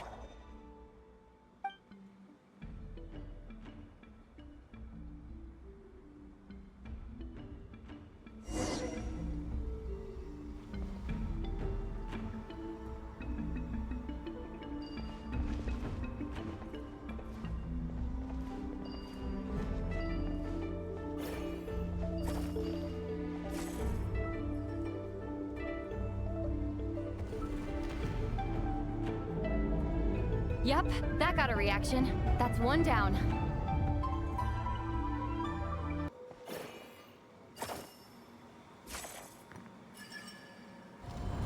Nicely done.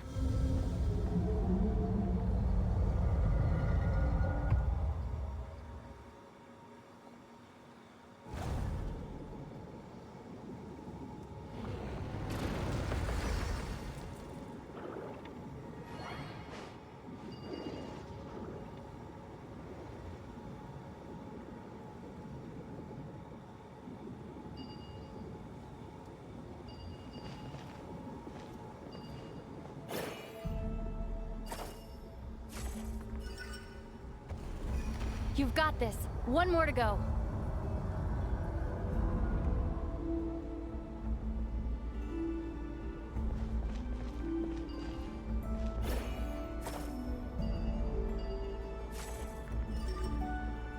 Good work, Ether.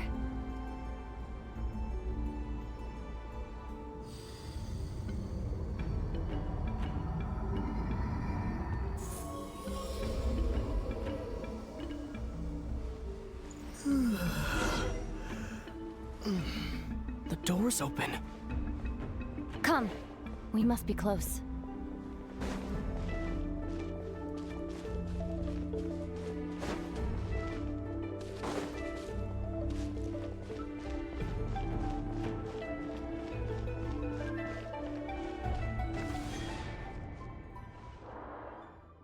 Stay on your toes now. Have you considered that I might be the more experienced between us? Is that so?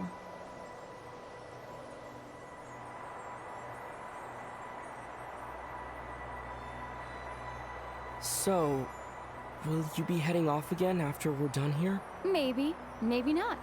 Another cryptic response. Don't worry about things that haven't happened yet.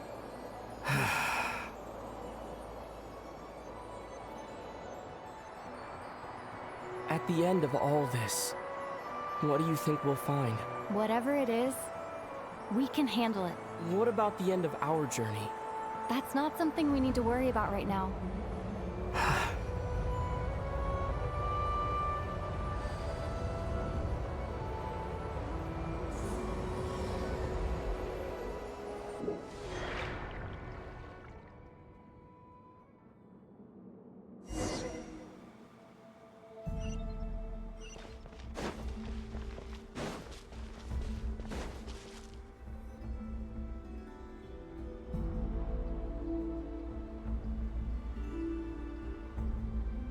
Looks like the final trial is just up ahead.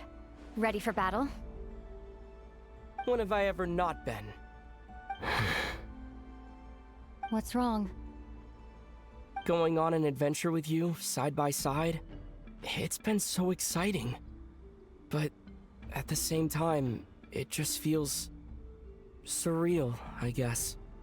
Maybe because it's been so long. You know, this is only the second time we fought together since the day we both woke up in Tevat. Maybe that's it. Ether, let the light of our blades come together once more, just like they did in the past. Lumine. This is a night of miracles, an adventure that belongs to us. Let's not weigh it down with worries and regrets. This is our adventure.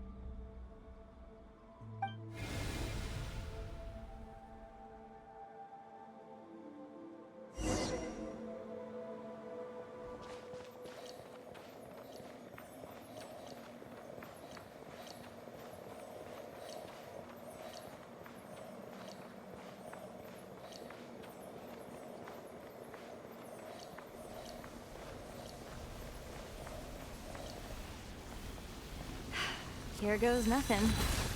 Prepare for battle. It's over. Nicely done. Flawless execution. Couldn't have pulled it off without your backup. Not too shabby at all. As for what you were saying, yes, I should have come to see you earlier. Or at the very least... Spent more time with me going on adventures like this. Something like that. Instead of just running off and expecting you to follow my trail. Wait a sec. That's not an official apology, is it? That goes without saying. Come on. Time to claim the treasure we came for.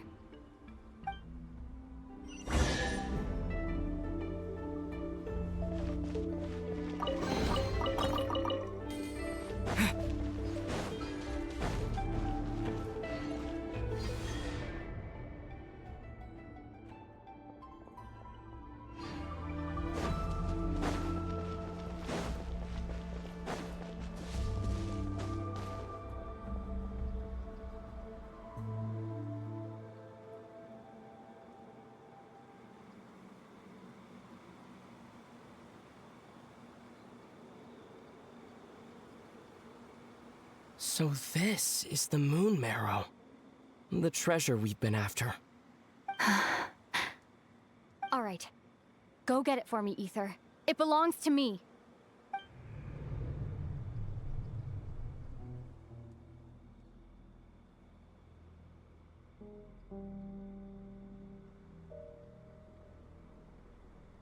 What's wrong, Ether? After everything we've just been through, you still don't trust me? Don't you want to know the truth too, just like I do?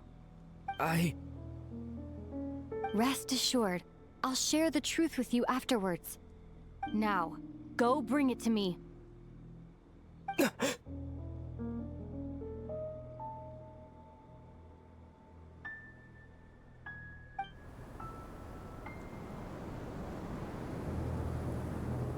What's going on? Where did this fog come from? Lumine!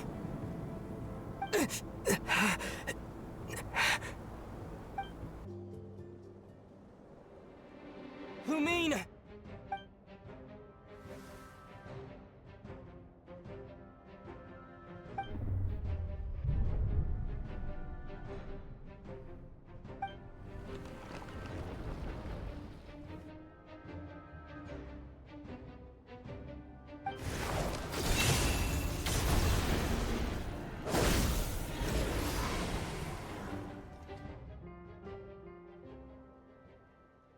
Lumine! Huh? What are you doing here? Yes, we ran into each other at the flagship this afternoon. I'm honored you still remember.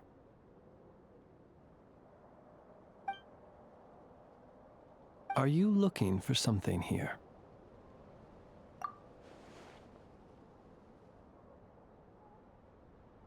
And you just happened to end up surrounded by the Wild Hunt.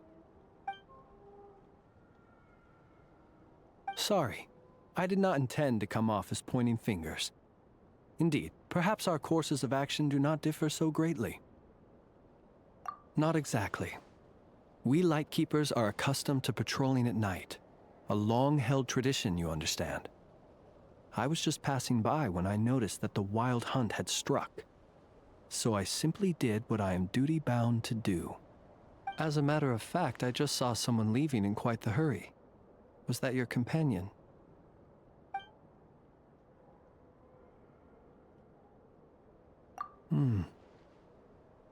Perhaps I should take my leave now. After all, my patrol isn't over yet. Nodcry is a dangerous place to be at night. I'd advise that you head back soon as well.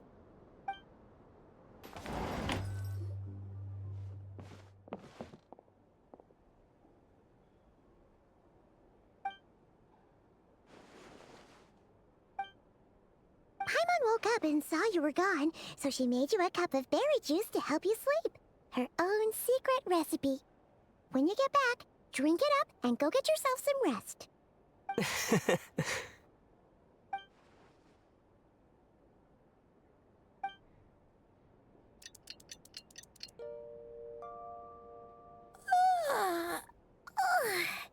Good morning?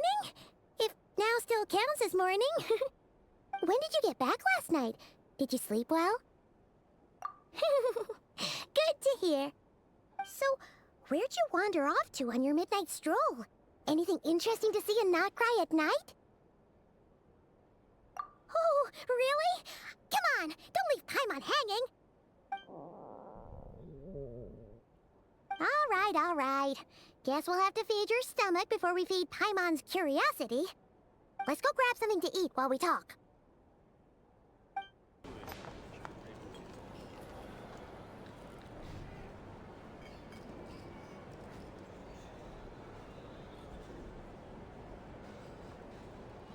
Phew. This is just the best, huh? Free food, free lodgings. This bark is friend for life material, that's for sure. Hey, did you hear what happened? Hear about what? You know, all that commotion over at the Frost Moon Scions. Crazy, huh? Huh? What happened? See what I mean? Completely oblivious to what's going on around you. The sacred relic of theirs, it's been stolen. Hey, slow down! Paimon knows you're hungry, but you don't have to worry about her stealing your food. At least, not today. What? Was it those Fatui? No idea, but the news has already spread right through Nausha Town. What did their high priestess... what did they call her again? The moon... something... Anyway, what did she say about it? What could she say? She's the one who discovered it was missing.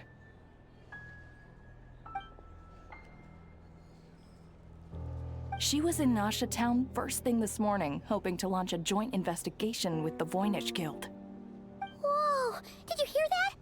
Lauma and the others, their sacred relic's been stolen! Who in Tivat would even have the nerve? Paimon bets it was that bunch of good-for-nothing, rule-breaking, troublemaking Fatui!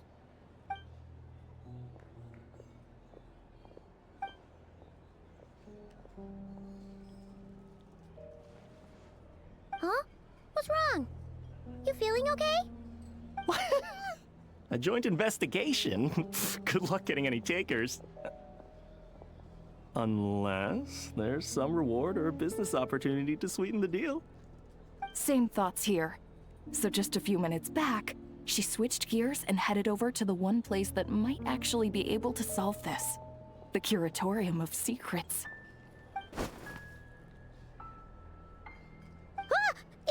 You scared, Paimon! What is it? Huh? Okay, just... Hey! Paimon's not a baby, you know! Quit pulling her arm! Sorry to... Huh? There's no one here. But didn't they just say Lauma came this way a few minutes ago?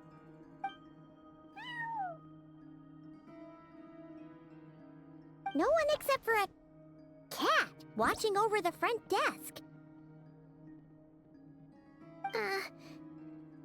Excuse... meow? Are we supposed to check in here?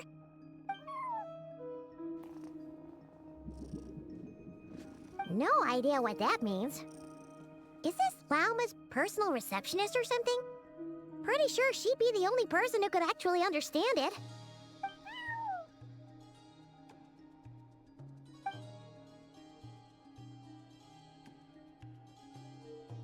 Huh? It's heading into that room! But why not? Like I told you already, that's just... Huh? Another client.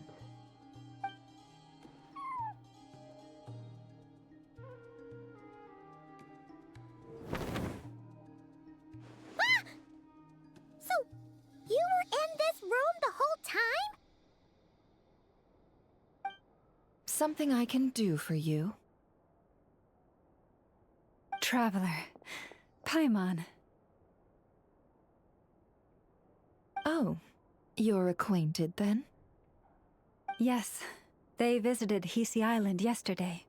We had dinner together. Allow me to introduce you. Traveler, Paimon. This is Nefer, boss of the Curatorium of Secrets. Pleasure to meet you. They are travelers who arrived in Nodcry just yesterday. Greeted by the birds and beasts of this land, they are kind-hearted souls who who walk in the moonlight's glow.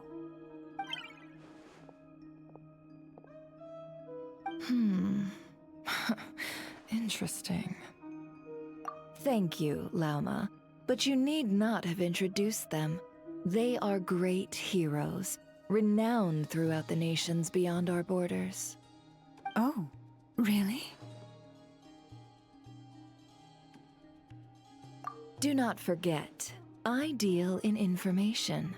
Just because most people in Nodcry pay scant attention to foreign affairs, that does not mean the same goes for the Curatorium of Secrets.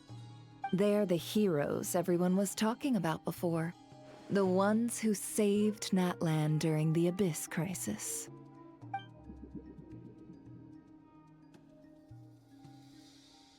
I see.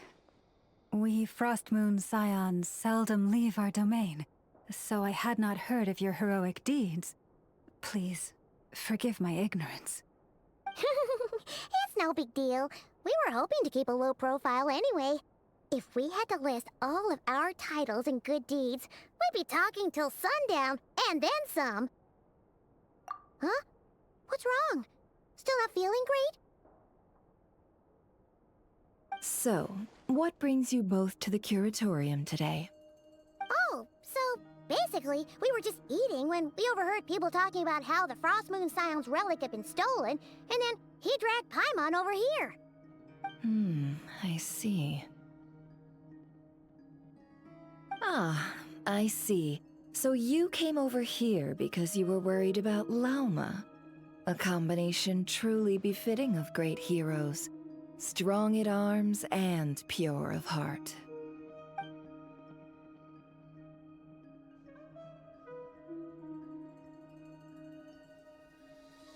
In that case, Lauma, I've got a suggestion. Why not ask these battle-hardened heroes to take the commission for you? Honestly, it's a little beyond the means of such a modest establishment as ours. Your modest establishment? Unable to handle a commission? You just don't want to take it, do you? You're right. I do not. What kind of commission is this? Surely it's not to recover your stolen relic? Yes, that is it. Recovering the relic is both my duty as a moon chanter and a step toward fulfilling the promise I made the Traveler, to help uncover the truth of the past. But Nefer has already declined our commission multiple times. And yet, just as it always has, the moon will continue to illuminate the sky above the Curatorium.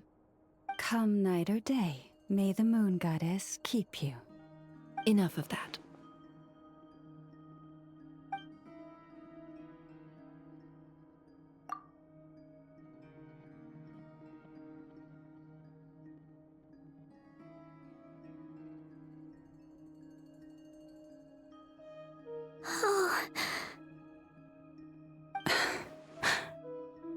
So, according to him, he never came into contact with the relic.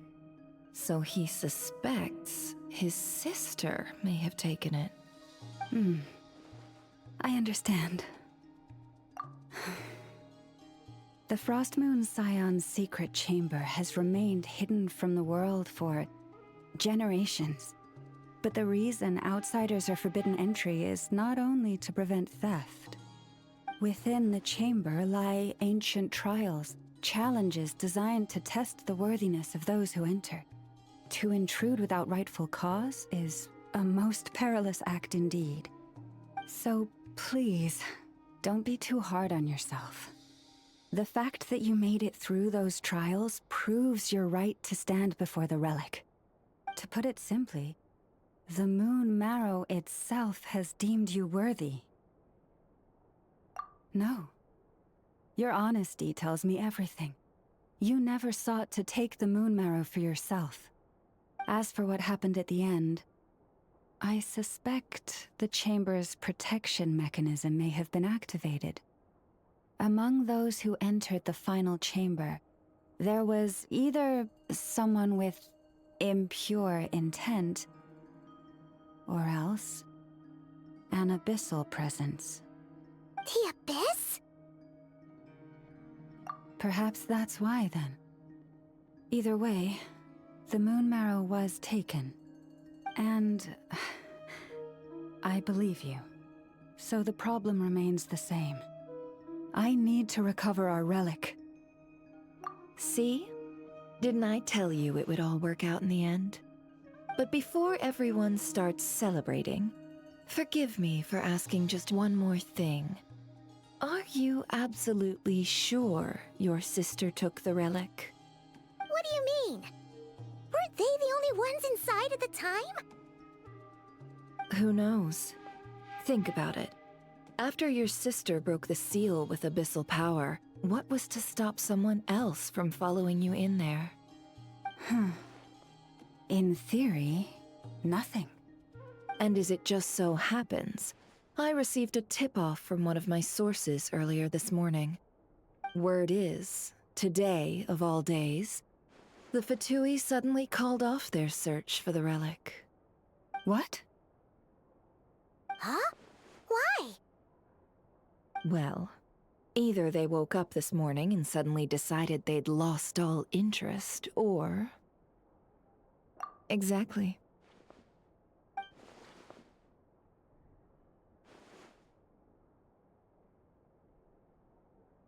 Are you wondering if your sister might be in cahoots with the Fatui? Which is why I asked, are you absolutely sure your sister took the relic? Or to put it another way, do you really know your sister?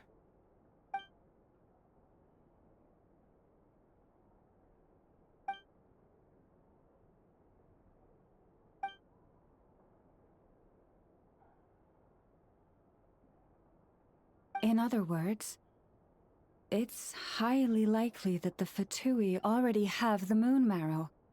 So, basically, all we need to do is find our way into that Fatui research facility, and we should be able to get to the bottom of this, right? Congratulations, you've found your answer. Looks like the curatorium won't need to lift a finger this time. Well, Lauma, there we are. On behalf of our long-standing cooperation and the great hero by your side, I'll waive your consultation fee. But just this once. You're really not planning on helping us? I think I've helped more than enough already. If we're to stand any chance of infiltrating that facility, we'll need the help of a specialist. Just so you don't get the wrong idea, let me make myself crystal clear. The Curatorium of Secrets has always striven to abide by a policy of strict neutrality. We do not take sides with any faction in Nodcry. I cannot help the leader of the Frostmoon Scions sneak into a Fatui facility. That would make me their enemy. When one of their harbingers asked me to help them infiltrate your territory, I gave them the same answer. No. All right, I understand. But I do have one final request. I promise it's my last. It had better be. No matter who it is, I want you to help us persuade the next person who walks through that door to join us. What is she up to? You're that desperate for help? What if it's a member of the Fatui? It doesn't matter. You're welcome to tell them everything, even about our plans to infiltrate the Experimental Design Bureau. All I'm asking is for you to say one thing, just one thing to help persuade them. If you do that, I promise I won't ask you for anything else. Made up your mind? Fine. Fine, I'll play along with your little game. Besides, as long as I'm not personally involved, no one can accuse us of taking sides. Boss, I'm back!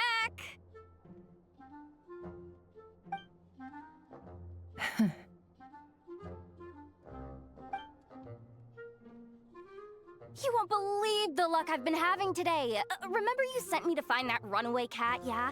And you said I'd only be back after dark? Well, guess what? Right after I left the house, this big ibis flew over and the missing cat was right in its claws. And once it got close, it loosened its grip and...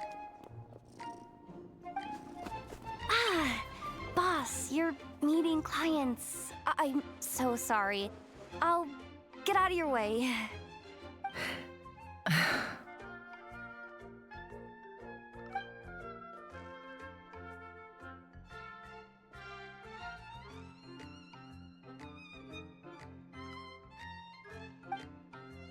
Yehoda, dear, come here. Huh? Me? Is something the matter? Oh, hi there. My dear Yehoda, I have a request. Yikes! Why does the boss sound so scary? Did I do something wrong? Would you be so kind as to accompany these 3 delightful clients of ours and help them infiltrate the Fatui's Kuvaki Experimental Design Bureau? What is going on here? Boss usually just says things like, hey, go do this, or you, go take care of that. Why is she being so scarily polite? And wait a sec. The Fatui's research facility? That's basically a death sentence. Made your mind up yet, my dear?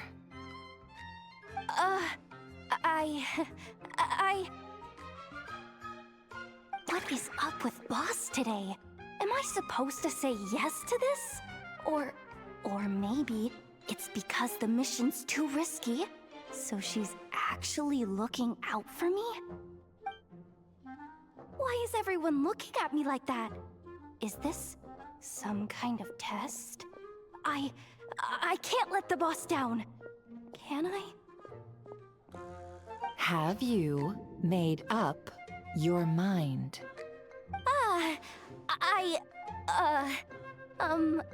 That's... Sure, why not? Really? You really don't mind helping us? Huh? Oh, yes. I mean, no. Of course, I guess I do. Oh, thanks so much! We owe you big time! On behalf of the Frost Moon Scions, too, thank you, Yehoda, for your help. What the? Seriously, what just happened? Why does the boss look so fed up? Oh no. Was I supposed to turn them down?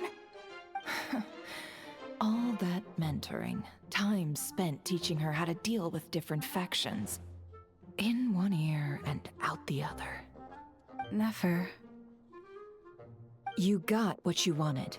You promised that was it. I know this goes against your principles. I won't forget the favor.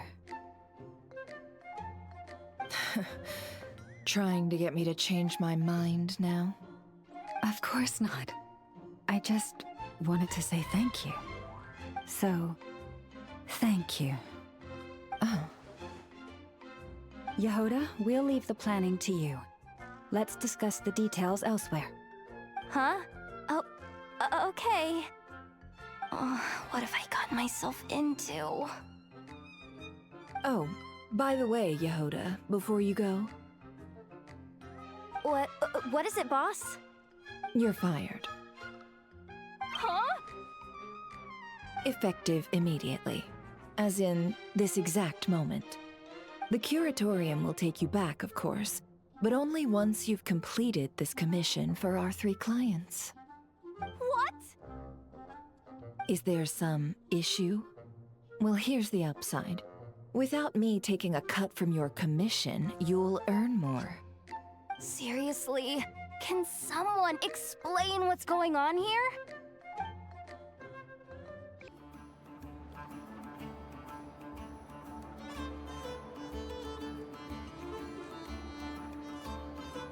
Are we sure Yehoda's alright? She looked totally crushed just now. She'll be fine. She's just in shock. But one thing's for sure.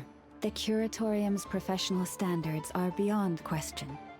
The fact that she only requested 1 day to prepare says it all. As an apology, I'll ask my animal friends to help her out more often in the future. Also, thank you for being honest with me. It means a lot. Was it really, though? As far as I see it, trusting your family is never wrong. In this case, let's call it a misjudgment. But the truth is, we all make mistakes every now and then. What matters is how we deal with the consequences. So, in return for your sincerity, there's something I'd like to share with the two of you as well. Oh? What is it? Perhaps it is something best said under the moon's gentle light. Would the two of you meet me on Hisi Island tonight? Oh, it does sound important. You're right. There's too many people here. Somewhere quieter makes a lot more sense. Thank you both for understanding. Then let us meet beneath the moonlight.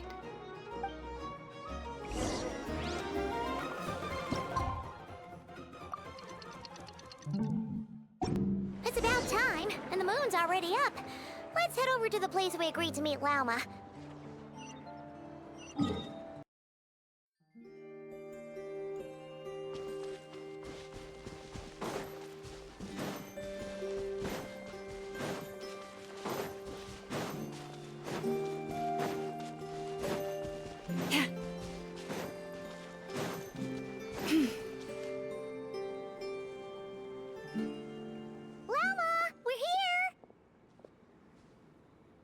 Huh? Lauma, are you praying? I am indeed. For the moment I was born, my people exclaimed, "Behold, eyes like the moonlit tide, antlers like the crescent moon, and blood that glimmers silver as the moon's reflection." From as far back as I can remember, I was revered as the Frost Moon's emissary and the Moontide Maiden. The first words I ever learned were prayers to the Frost Moon. The first gestures, those of our sacred rites. Wow, that must have been tough. Back then, I didn't know any better. It all just seemed so natural. The Frost Moon Scion's bloodline has long since begun to run thin. Nowadays, even those of us with antlers are few and far between, let alone those attuned to the power of Kuvaki. But I...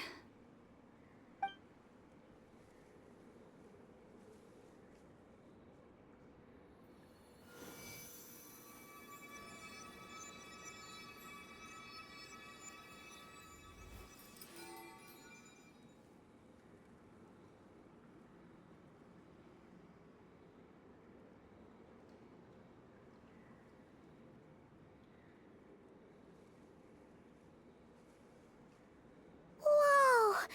Your antlers are so pretty. They say it's an extraordinarily rare condition. Once in a century, if that. I am unusually sensitive to the moonlight, as well as to the Kuvaki's ebb and flow. As a child, I could barely sleep because of it. Oh no! It was that serious? To others, fluctuations in Kuvaki are something you easily get used to, like a gentle tide lapping away at the shore. But to me, that same tide is a towering tsunami, a surging swell crashing against me. Of course, as the years went by, I learned how to suppress my senses and my power, enough to keep it all from overwhelming me. But because of that, I also had to walk the path of concealment. Concealment?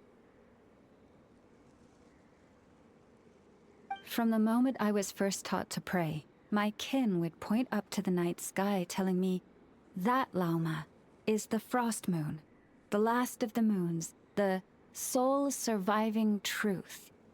But I would ask them in response, why? Why can't I feel anything from it at all? Later, I came to understand that they simply could not tell where the real tide was coming from. They couldn't sense it. The true moon beyond the sky's veil.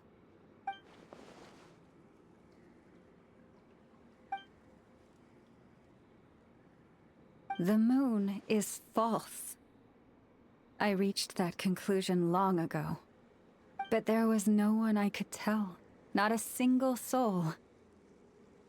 At least, not until now. Am I the one who's wrong? Is it the moon that is false, or my own senses? I asked myself such questions time and time again.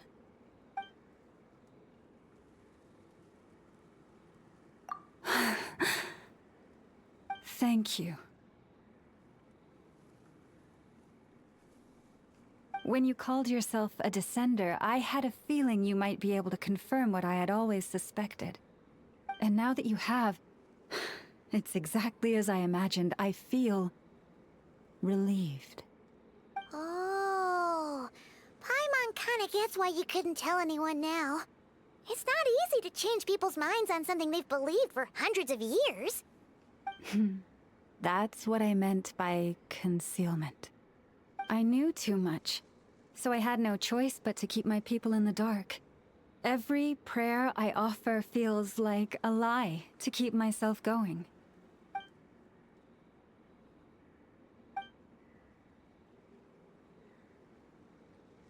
You've already met our Kutar, haven't you? Huh? When was that? And, more importantly, when were you planning on telling Paimon? Ah, no wonder. What did you think of her? What exactly do you mean by up in the clouds? I understand what you mean. She is quite indifferent to the world outside herself. But I find it hard to hold that against her. Yes, it was shortly after the fall of the ancient moon's remnants. I asked her what the Frost Moon Scions meant to her, and why she left in the first place. Yeah? So, why did she? Perhaps it's better if you ask her yourselves. Things tend to get lost in translation when you speak on someone's behalf. What I can say for certain is this. Even when I had no one to confide in, I still had a family. I still had the Frost Moon Scions. But that girl, born beneath the moonlight, perhaps she's never felt she had either. The truth is, though, she might have had it all. If only the Frost Moon Scions hadn't let her down.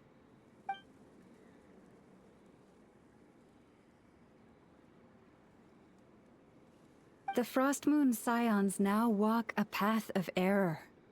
They offer their prayers to a false moon, and to a goddess who can no longer answer them. I want to change all that. But with the Fatui closing in on us day by day, the Frost Moon Scions must stand united, now more than ever. I just need to wait for the right moment. Lady Lauma! Lady Lauma! Cappy? Has Kadana's condition deteriorated again? Traveler, Paimon, we'll have to continue this conversation later. We'll come too!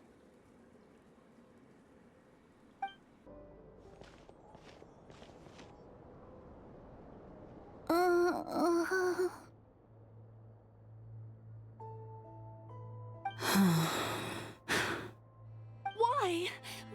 Did I do something wrong? I've been praying to the moon goddess every day. Why isn't she getting any better?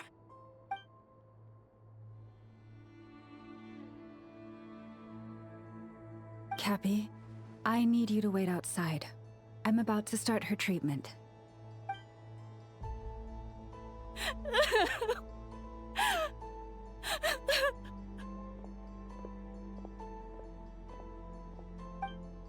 Is there anything we can do to help? Just don't be alarmed by what you're about to see. And please, don't let her mother see it.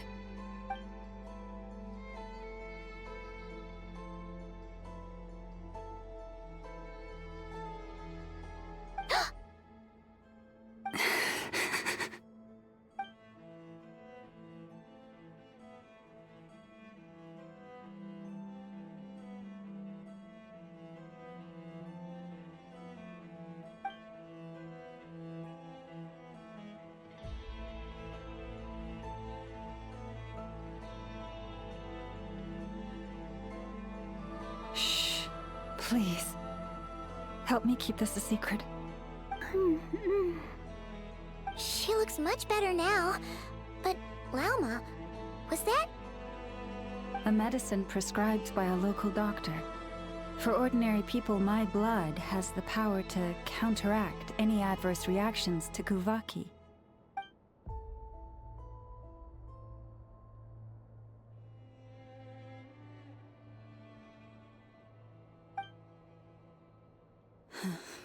So, now you know another of my little secrets.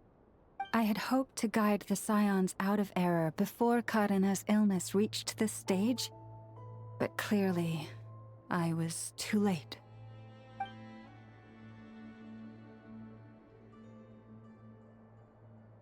My life is as hidden from sight as the far side of the moon. Yet people only look to the bright side for guidance. If the day ever came when the two sides were reversed, could they truly accept it?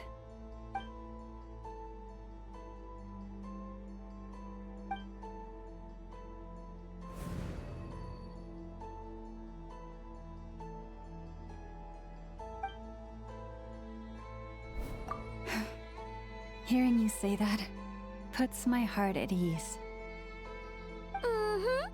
And if there's anything we can do to help the Frost Moon Scions, just let us know. Our priority, right now, is reclaiming our relic from the Fatui. But I now understand that the day I will tell everyone the truth is no longer far off. Wow! Paimon would never have guessed Lauma had all that bottled up inside. Hey! Watch your step! Ah! What's wrong? Oh, you scared Paimon. You scared me there too. Almost stepped right into one of my traps. A trap? Why would you leave a trap somewhere like this? Well, it's not like this is a main path. And besides, we Frostmoon Scions would recognize it instantly.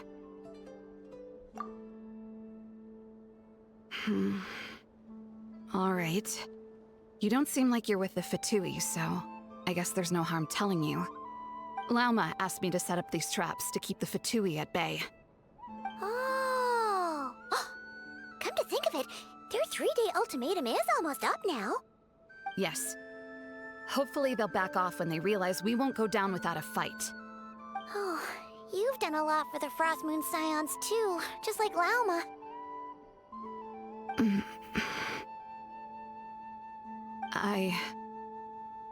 Philomena?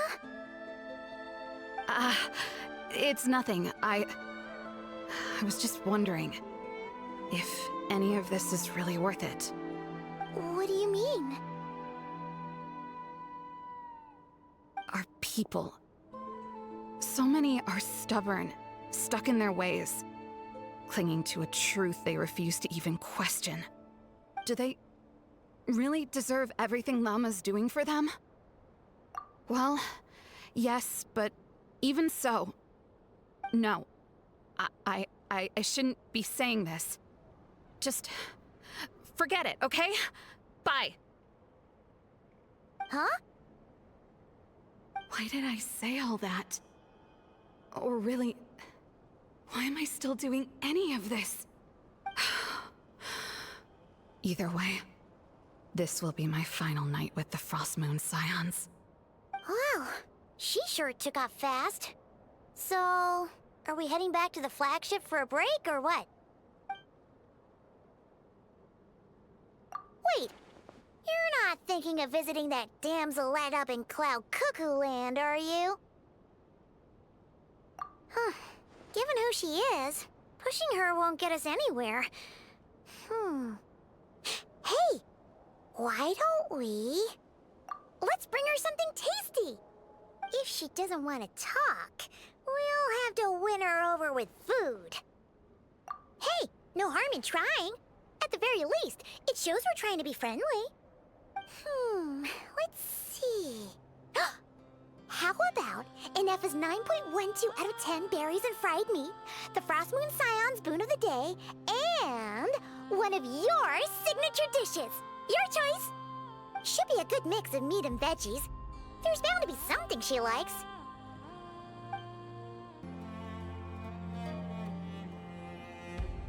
Alright, food's packed and ready. This is the place, right? Why does it feel like we're going to visit a patient? Oh, no. Take this seriously, Paimon.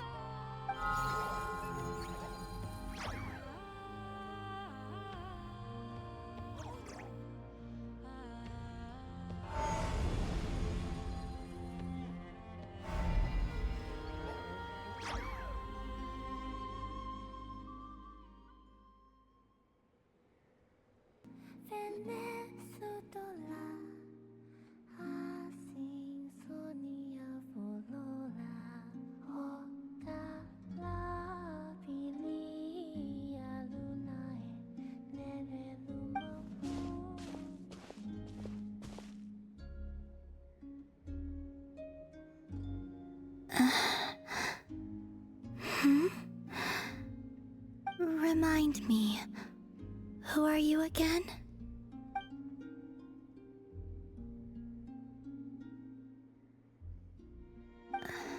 A different one floats by your side today. A different one? What's that even supposed to mean? Oh, there goes Paimon's perfect conversation starter. Hi there! Paimon is Paimon, and this is the Traveler.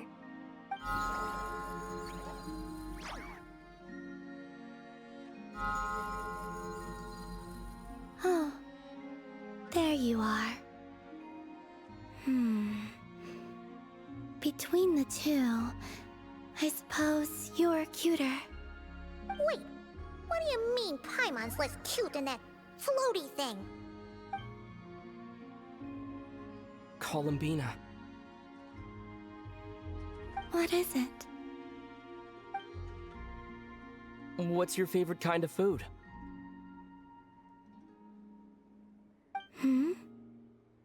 Is this a treat? Or an offering?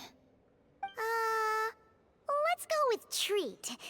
Anyway, this is all the Traveler's cooking, so please, help yourself.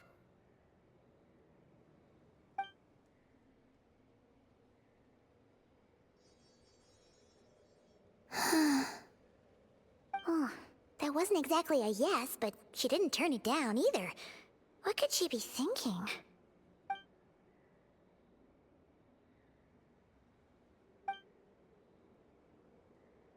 So, what do you want to ask? Hey, she's actually playing along! Quick, now's our shot! You know the moon in the sky isn't real, don't you? I know there is only one moon in the sky.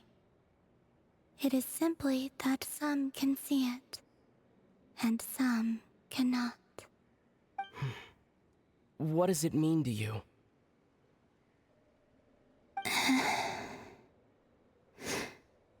The missing prologue. What?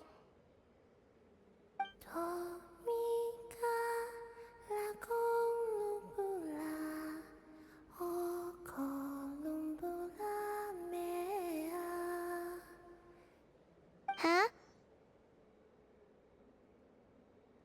What does that mean? Isn't she going to explain herself? Can you tell me more about that melody? You were humming it last time, too. It must be important to you.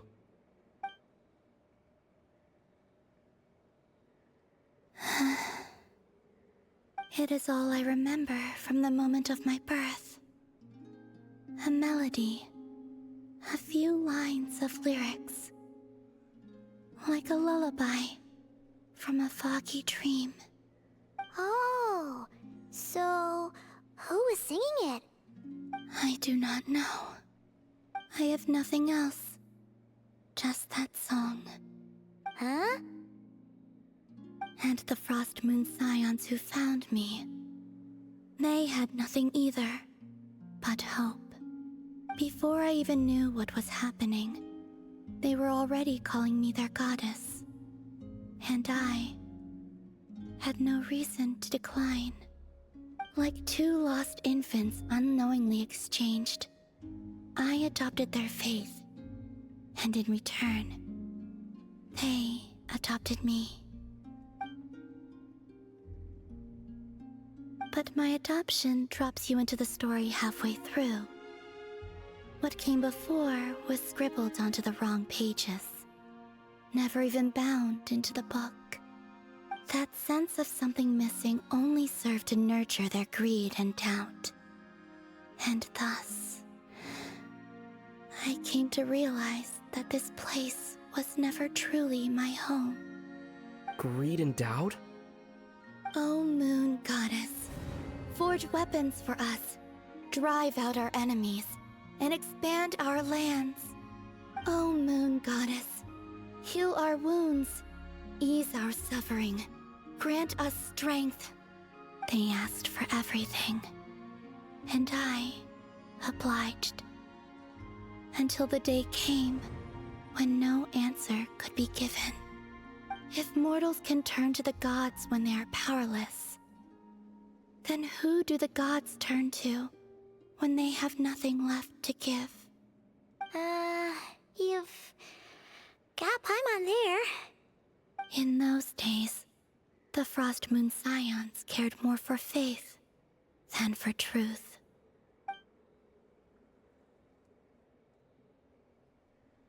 Reality rewrote the sky in words I could not understand. I did not want to read a tampered version, so I simply stopped looking. The real beginning of my story lies up there, on the moon, forever beyond my reach. Like a message carved for blind hands, sealed away where no fingers can find it. Huh. So that's how it is.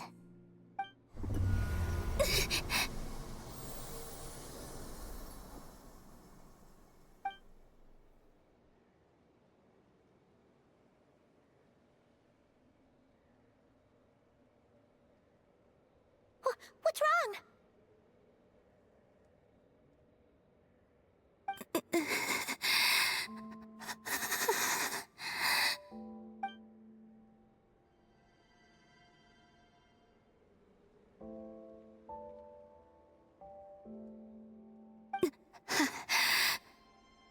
You should go. What, now? But you really don't look well. Did something just happen? Is there anything we can do to help? No. Aside from answers, I have nothing else to give you in return. This is the price of running away from home a second time. Running away from home?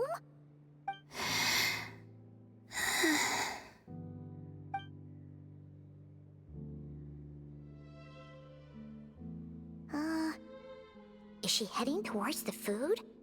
Did all of Paimon's questions make her hungry?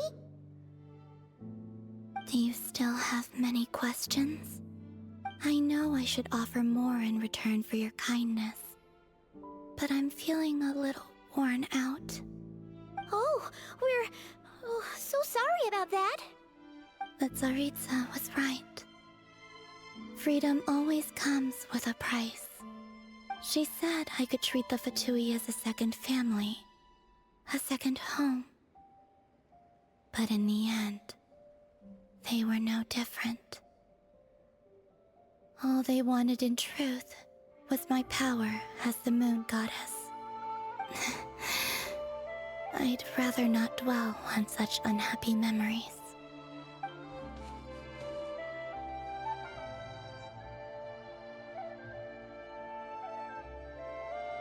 I have fulfilled my promise to the Tsaritsa, though it has used up much of my power. So you see, this has nothing to do with betrayal. So, you're just staying here for now, resting and recovering your strength? Yes. What about these flowers? They have grown in Nodcry for many generations. They're highly sensitive to the ebb and flow of Kuvaki.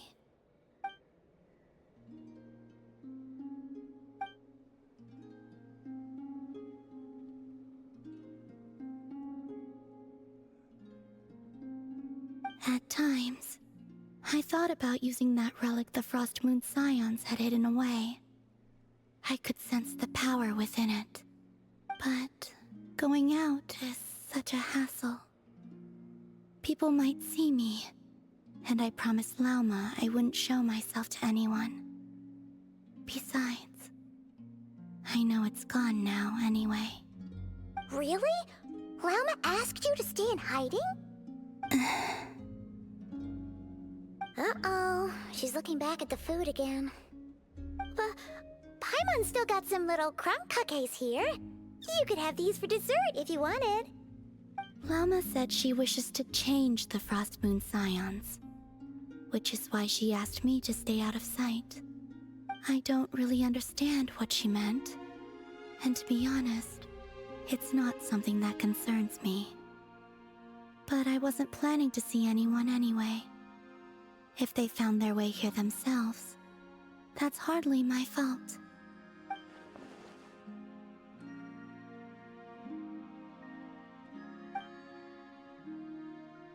Lauma, the Maiden of the Grove. She is quite unlike any Frost Moon Scion I have ever met before.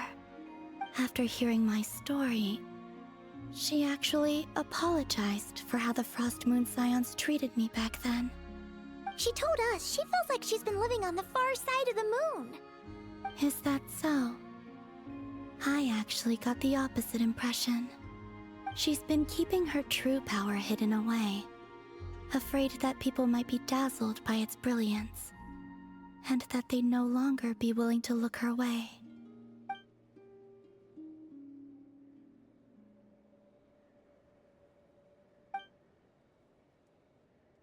So what do you wish for now?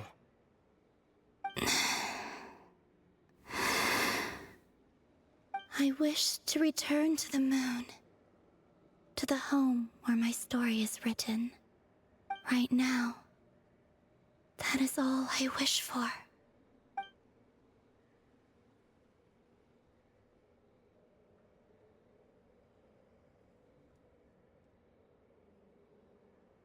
It's the night we infiltrate the Fatoi's Experimental Design Bureau. Come on, we better go meet up with the others.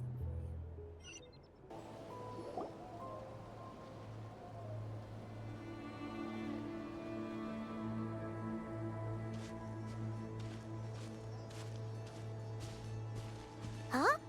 How come you're here by yourself, Lauma? Where's Yehoda? I haven't seen her. Seriously? Don't tell Paimon she's ditched us on our first mission together. I don't believe so. Nefer and I have our differences, but that shouldn't interfere with our shared objective. Recovering the relic is my duty. But as far as she's concerned, there's plenty to gain here too. In Nodcry, it's common knowledge that the Curatorium has a nose for profit and opportunity. The same way aphids flit from flower to flower in a never-ending quest to make honey. Huh. Sounds like you know her pretty well. Still, Yehoda sure is taking her sweet time.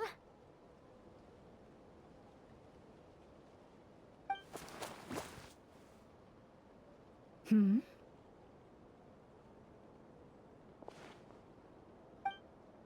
Huh. I believe we may have misjudged and underestimated Miss Yehoda. Huh? What do you mean? As a former employee of the Curatorium, I'm confident that she possesses both professionalism and integrity in ample measure. Huh? Ah! What was that noise? The sound of a wavering conscience, perhaps? Ah! Whoa! Something just fell down. Hello, everybody! What kind of an entrance is that? Wait a second. Have you been hiding nearby this whole time? Yeah. I was just, scouting things out from up high. Darn it. How did Jane Doe even notice me up there? I can't believe I'd only realized I'd run out of smoke bombs this morning. What if something goes wrong inside? How am I supposed to make a quick getaway now? Thought I could just hang back and wait for the clients to get cold feet. But nope, turns out they're all completely fearless. Don't they know how scary the Fatui are? Really sorry everyone. Truth is, just as I was heading out this morning, I discovered I'd run out of a super important, completely essential, absolutely indispensable piece of equipment. So, what are we gonna do? Well, as I see it, there are two options.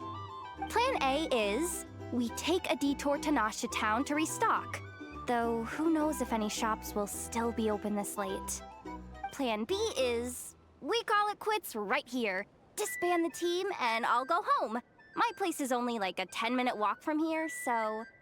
Personally, I vote Plan B. Bada bing, bada boom! Maximum efficiency, minimal effort. Don't try to solve your problems by running away. Not a fan of either? Then I guess our only option is to fall back on Plan J. That's J for Yehoda, by the way. Why didn't you just tell us that was an option in the first place? Come on, that would have totally ruined the surprise. Boss pulls this trick all the time, and it's always the clueless ones who end up praising her to the skies. Feels like you just threw shade at a whole lot of people. I have faith in your professionalism, Yehoda. You don't need those flashy tricks. Your abilities alone are more than enough to earn our respect. Huh. This Jane Doe sure has an eye for talent. Speaking of which, maybe it's time I started calling her something nicer? You really mean that, Jane? I mean, Laumado? I do. I'll tell you what, it's not every day you get to work alongside such considerate clients. I have a feeling we're gonna make a great team. Plan J is this. We find our way in through the freight access on the facility's east side. It's tucked away from view, and security's lighter at night. I've prepared some special gadgets too, so we should be ready for anything. If we want this to go without a hitch, we'll need to work together every step of the way. So everyone, stick close behind me. Now that finally sounds like a real pro talking. Hey, you saying I didn't before? Kinda, yeah. You... Ugh. Never mind. A top-tier treasure hunter like me never lets the naysayers get to her. All right, let's go over what we agreed on yesterday. The goal of infiltrating the Kuvaki Experimental Design Bureau is to locate and, if possible, recover the relic that the Fatui stole. We also need to figure out why they built the facility in the first place. I'm worried that they've set their sights on the ancient moon's remnants on Hisi Island too. Well, now that we've got a plan, Time to get this show on the road. Everyone ready? Yeah? Then, let's move. Go, go, go! But make sure you stick to the side.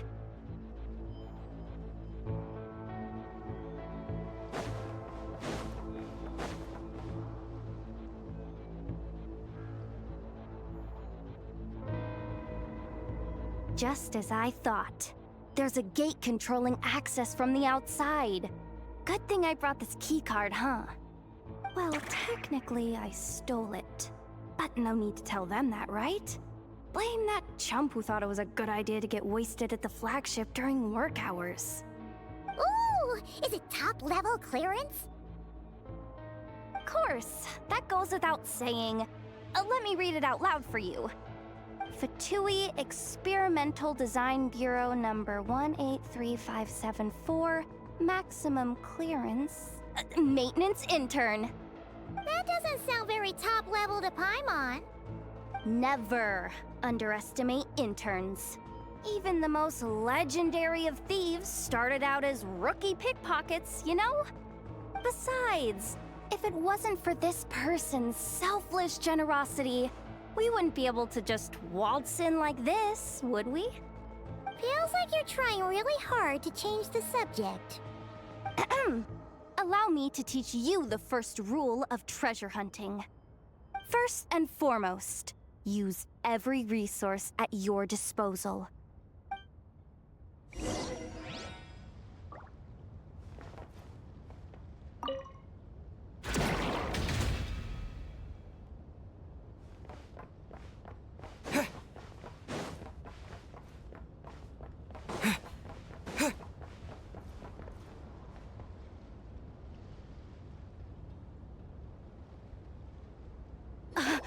I get it now. It's like a pair of light bulbs just lit up in my head. What did you just get? The blue light, aka Plan A, is telling me to take the path along the left side. It'll be a lot stealthier, but that might mean a bit of a detour. The red light, aka Plan B, is saying, just charge straight in. But that'll mean dealing with, like, a dozen sentry bots already powering up. Although, I might be able to switch them to training mode. Their attacks will be weaker, but we'll still be in for a fight. Can't you just put them in sleep mode? Hey, I told you, I'm just a maintenance intern. Give the new recruit some time and space to blossom, will ya? We're still pretty close to the entrance. Surely they'll call the whole thing off once they see what these bots can do. Anyway, I say we go with Plan B. Either way, I won't be doing any of the fighting, so the shorter route sounds good to me. If we can avoid fighting at this stage, we should. Plan J is to call it a night so we can all make it back to bed before sunrise. After all, the deeper we go, the more dangerous this is gonna get. So we might as well give up while we still can. Okay, here are the bosses. Just don't forget, whatever you do, don't let those recon bots spot you. Let's see. No kidding. Enough told me about something like this before. I can't believe that dumb robot actually helped me out for once. All you gotta do is this, and the recon bots will be reassigned to another position. That way, when it's time to move forward, the path will be clear. Which reminds me, it's about time I taught you the third rule of treasure hunting. Go with the flow. What about the second one? You skipped that one. Huh? Did I? Oh geez, must have gotten muddled again. I mean, the second rule is exactly the same as the first. Guess that's what you meant by going with the flow, huh?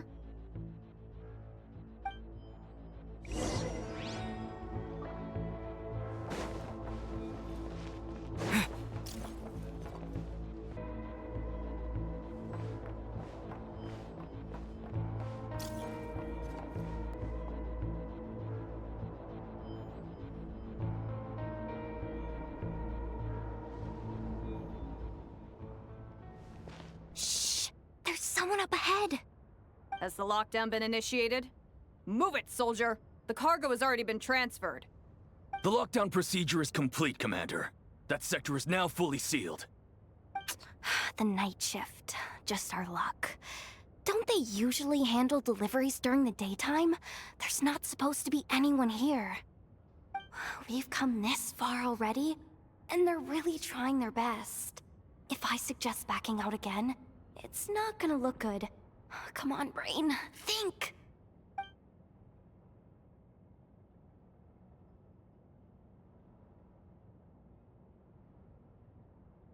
Got it! The freight shaft to the upper levels. We might have a shot there. Let me see. Huh? The recon bot in the middle's not responding? A double lock failsafe? We've been outfoxed. Stay calm. Stay calm. One step at a time. Let's just find a way across first. What do we do now? There are guards here, too. Don't worry. Bots are way easier to deal with than people. At least their behavior is predictable. First, let's find a safe spot to land. Good. That spot shouldn't draw their attention. Let's go. Let me just try something. Maybe I can use the terminal to command them to move out of our way. Security verification? With 10 questions? Are you kidding me? You really trust me that much? Fine. I'll do my best. But just to be clear, if I can't answer a question, I'm backing straight out of the terminal. No way I'm risking triggering any sort of alarm. Come on, Yehoda. You can't give up now. Question 1. What is our motto? Oh, I know this one.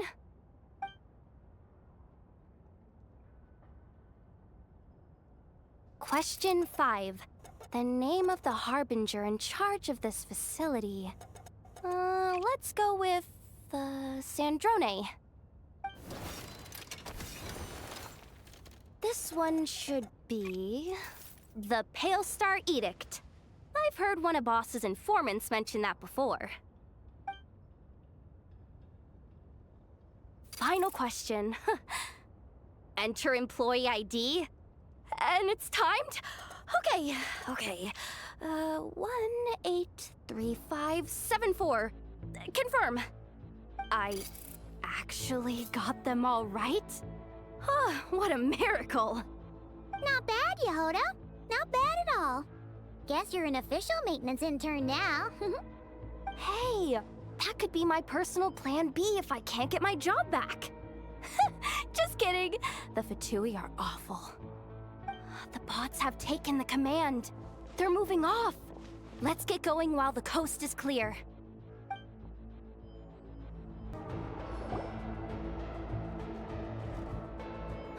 Didn't think they'd even cut off the supply of Kuvaki.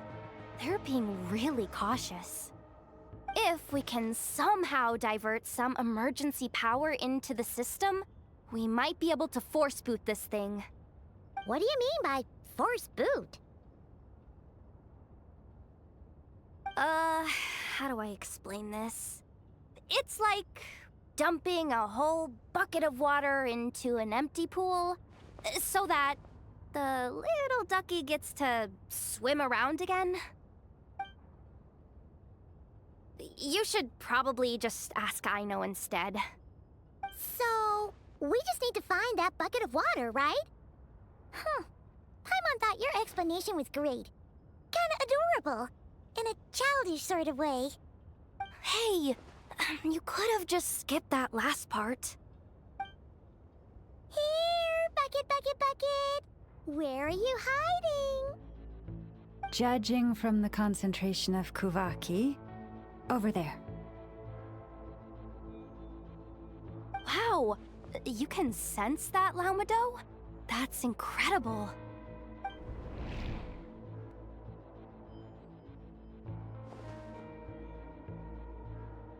Let's move the recon bots above them out of the way first. Oh, it's so dark in here. Well, it is a cargo crate after all. No point in being picky about lighting at this point. Ah! Something sharp and pointy just poked me in the back! Sorry. That was probably just my antlers. It's pretty cramped in here, so I had to crouch down. Oh, having antlers must be inconvenient at times like these.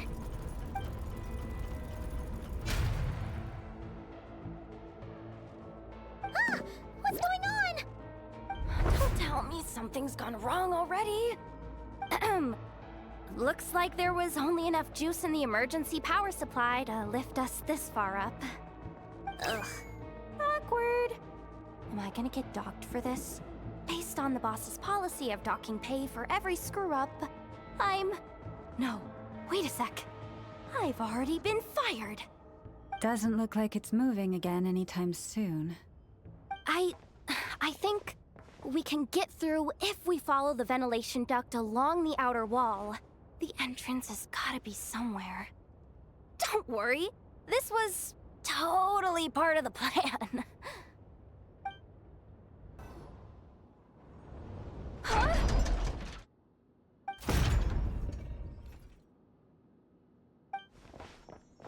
Yehoda? How'd you end up outside? Looks like she slipped out at the very last second, just before the gate shut. Impressive reflexes, I must say. Though I'd expect nothing less from a former employee of the Curatorium. I'm so sorry. That was pure survival instinct. I didn't mean to ditch you. Anyway, you guys just stay where you are. I'll figure something out.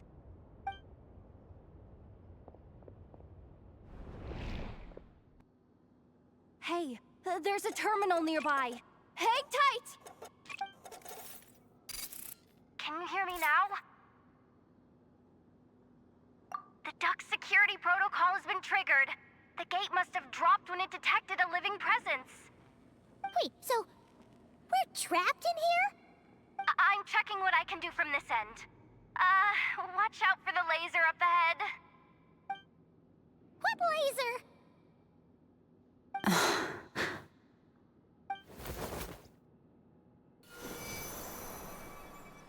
Oh, we see it now.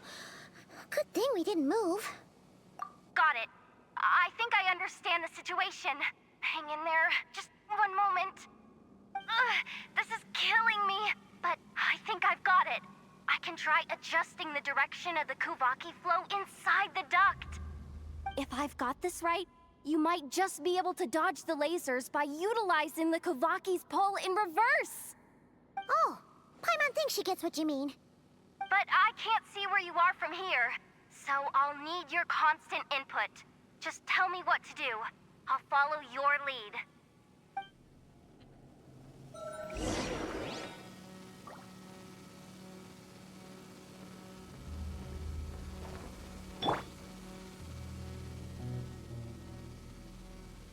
Okay.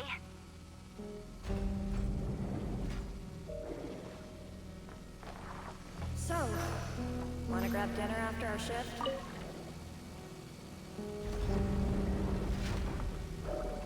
How about the flagship? Too far. And besides, we're not exactly in with the locals.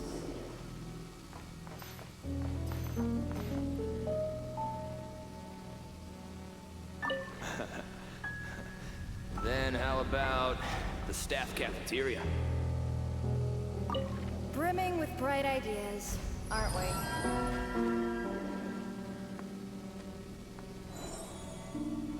Like this, right?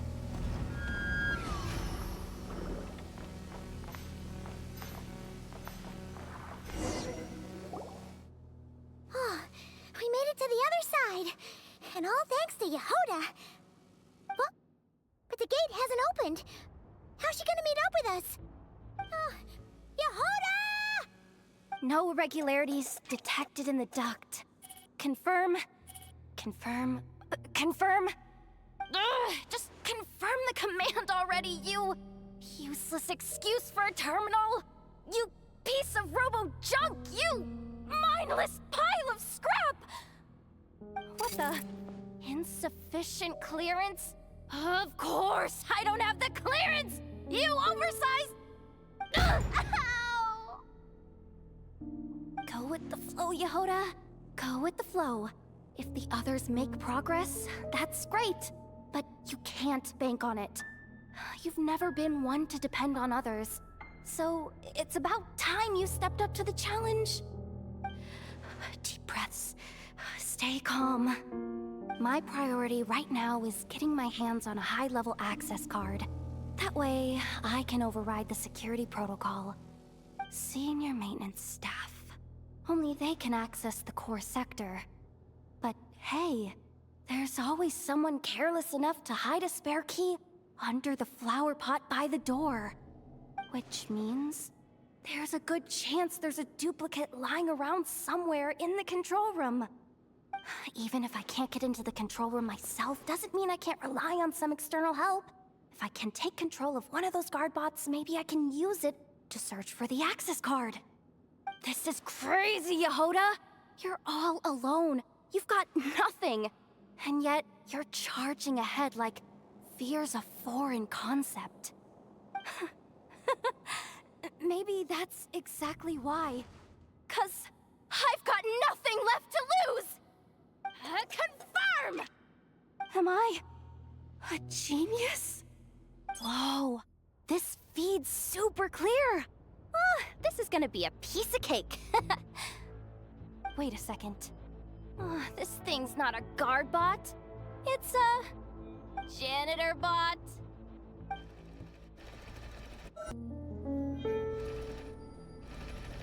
You think Marionette even knows what we do down here? She seems to spend all day either holed up in her lab or out doing the rounds. It's still a mess over there. Go clean it up. Why? Intending to skim a little off the top? No, nothing like that. Just wondering if anyone would actually notice if we didn't show up from time to time.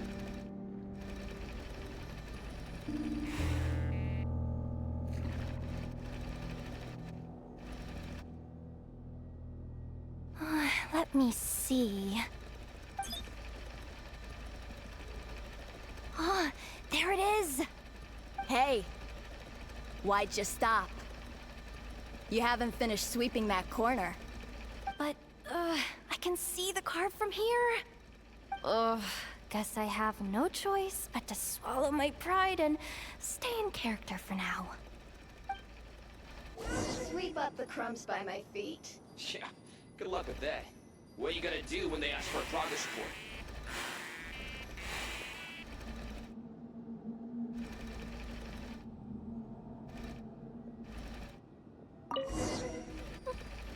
Sucks, though. Finally set somewhere warmer than Snezhnaya. Yet we barely get to see the outside world. Come on. Where's that bot passage when you need it? There! Oh, the terminal's just ahead.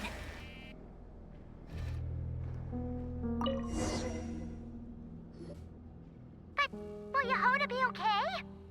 Paimon? She said she'd use every resource at her disposal, so let's have some faith in her abilities. Besides, when it comes to surviving in Nodcry, she probably knows more than any of us. So, they really do believe in me. But how long are we gonna have to stay here? Paimon doesn't want to get caught by the Fatui either. Does Paimon mean the two Fatui in that room? Let me see if there's a way to distract them. Wait, did you hear that? Huh?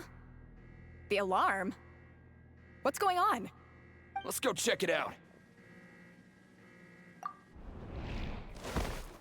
This looks like somewhere important, but there's nothing here. Hey guys! It's me! Yehoda, are you okay? I'm fine. I managed to swipe a high-level access card and triggered an alarm to draw the guards off. But we don't have much time.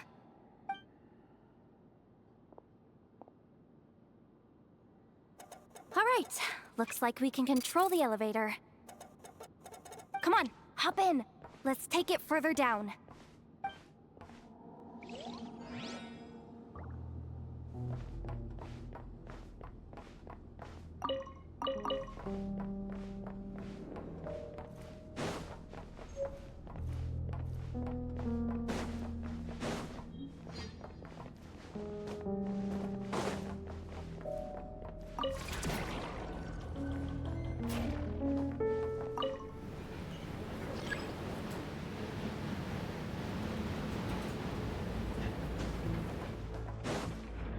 We should be able to use the terminal to move the drawbridge. Here's the access card. I'll keep watch while you handle the controls.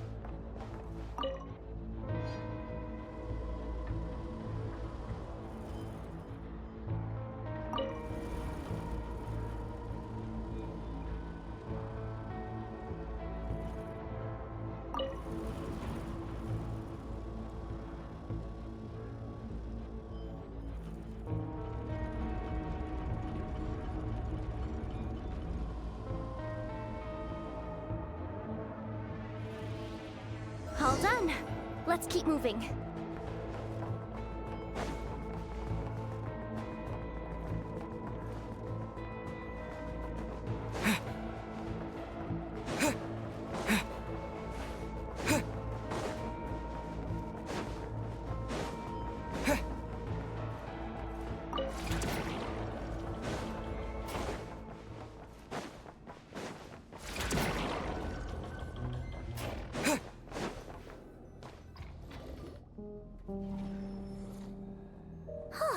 There's no one here! That's good news for us. Let's head inside.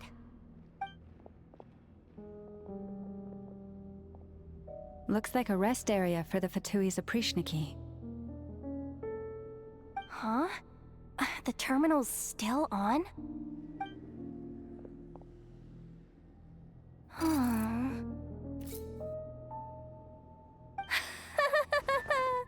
Looks like that good news is now half good news, half bad news. What do you mean? Well, it seems like that alarm I just triggered was so high level that even the guards in the rest area went to investigate. That's the good news, by the way. And what's the bad news?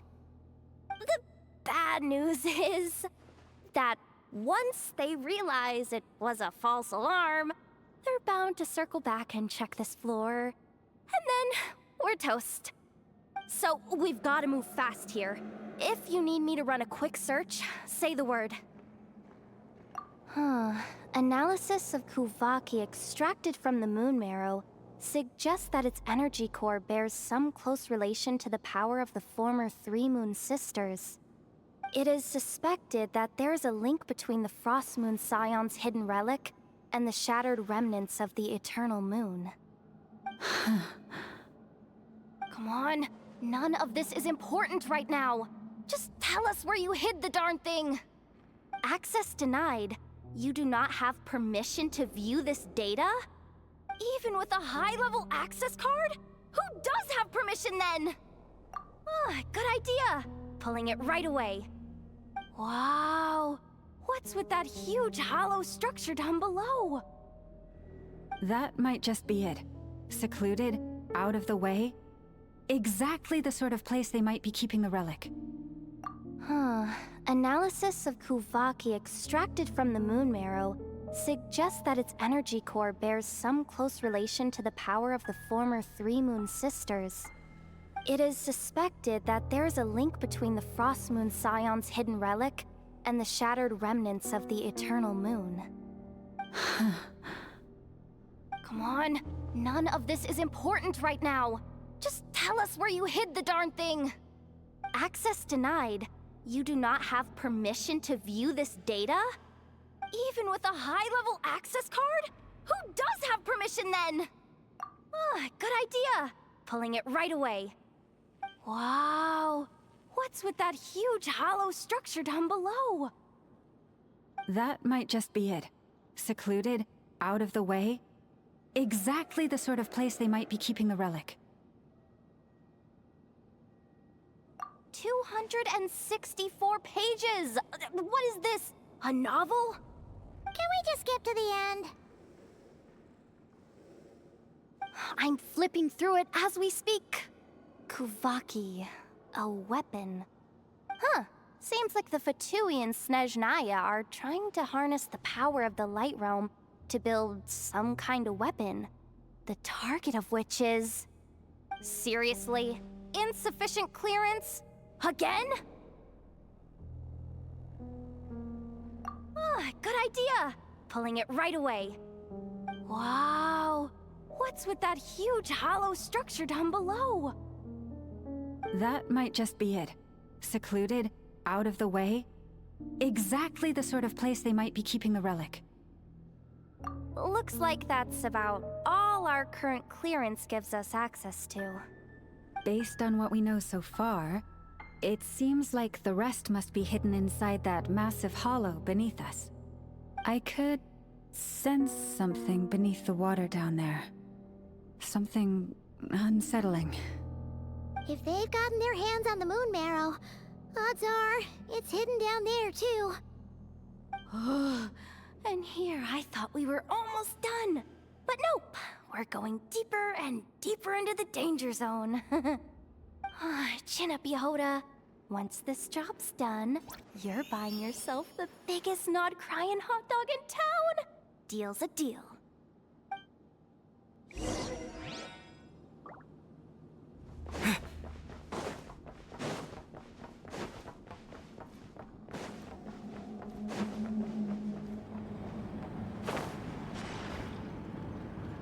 Watch out for that defense bot!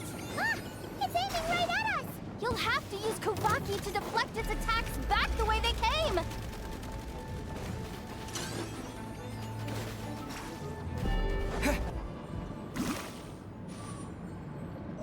It's finally down. Quick, let's hurry down to the lower level before we're spotted.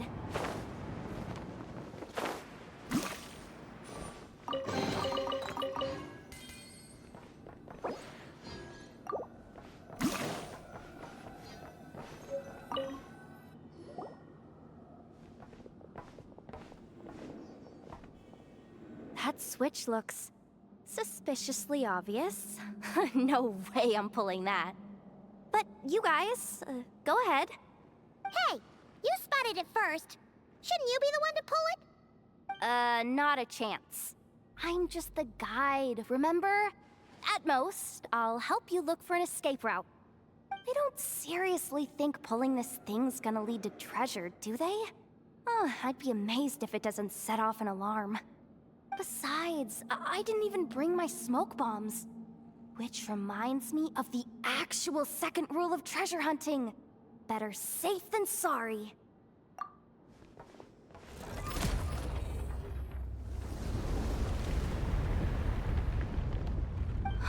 The ground, it's shaking.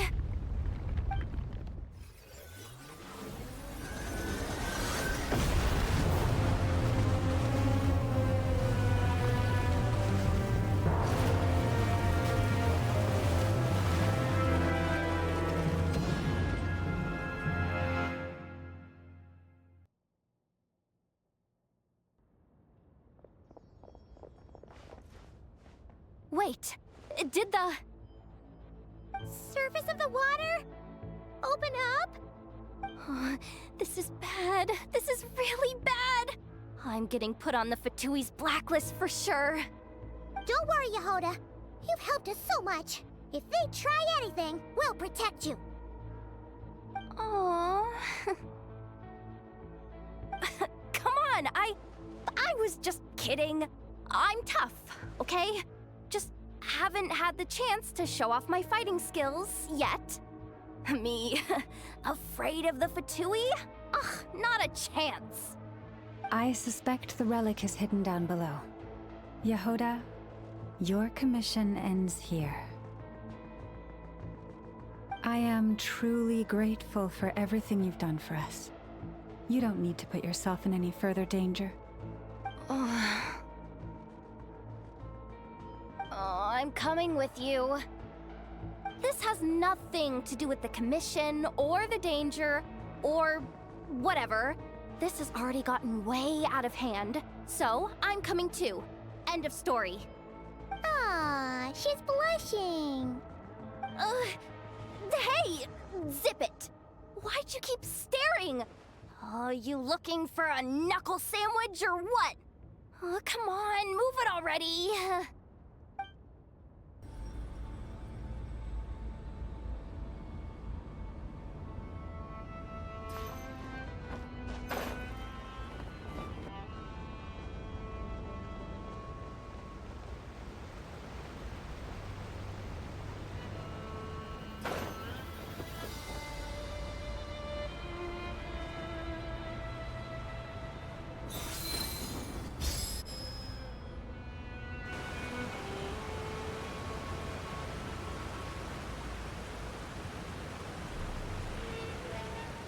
Whew.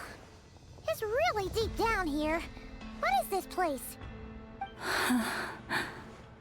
We're standing on another fragment of the ancient moon's remnants. So this was the source of the Kuvaki I sensed earlier. Wait, what? So the Fatui had it hidden underwater this whole time? This gigantic thing?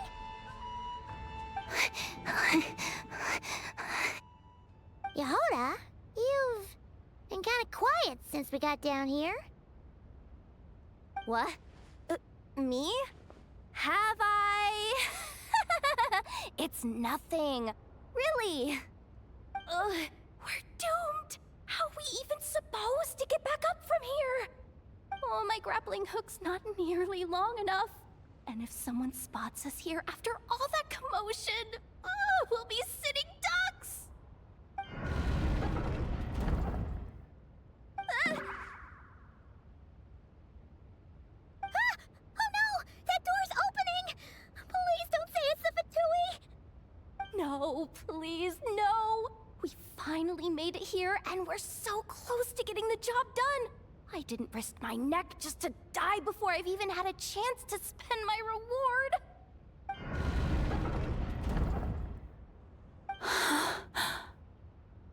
What happened? Why did the underwater barrier open? How could this be? Huh? Lauma? And... you guys... Wilhelmina? What's going on here? Looks like... there's no point trying to hide it anymore. What are you talking about? I thought you might come, but I didn't expect to see you here so soon. Forget it. The Moon Marrow isn't here. You... joined the Fatui? Yes. When? The day I could no longer bear to live a lie. At first, the Fatui wouldn't accept me. But then, one of their harbingers noticed me, and... said she'd give me a chance.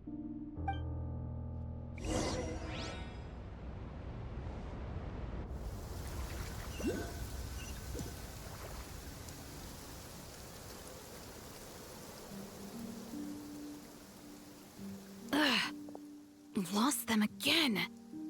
That harbinger told me to follow the blonde traveler who might visit the Frostmoon Scions. Easier said than done, though. The animals are on alert at night. If they see me, Llama will catch wind of what I'm doing sooner or later. Am I really doing the right thing? No. It's too late to turn back now. The empty prayers, the stubborn displays of faith like Cappy's today. This isn't the life I want. Huh? Is that... the Traveler's back. I won't let him slip away this time. Wait, who's that with him? They look so alike. They seem to be heading towards the statue of Kutar.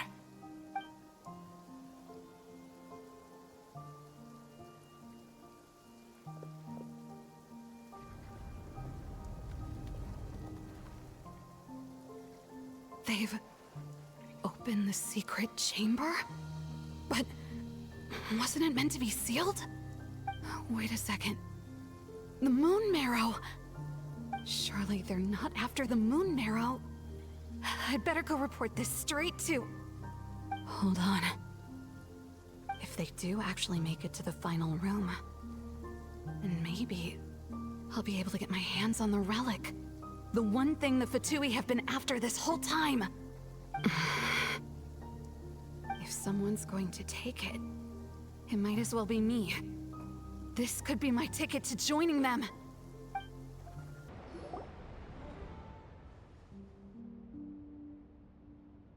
Yes.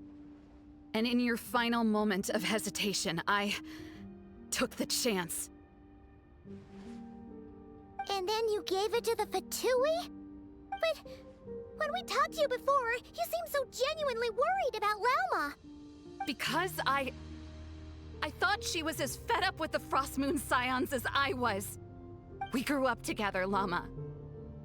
I know you were chosen to be the next Moon Chanter when you were just a child. They never gave you a choice in that. I saw the look in your eyes when you were treating that child. That sense of helplessness.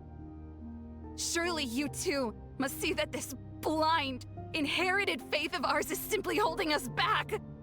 If our prayers are never answered, then why keep praying? Do they really deserve all of your devotion? Or are you trapped by the responsibilities they imposed on you? So those are your reasons for wanting to leave the Frost Moon Scions? Isn't that reason enough? When we pray to the moon, we do so to show our gratitude for the life it granted us long ago. It reminds us to strive for something higher within ourselves. But I know that's not what you want to hear. You're right, Philomena. I have indeed kept secrets from you.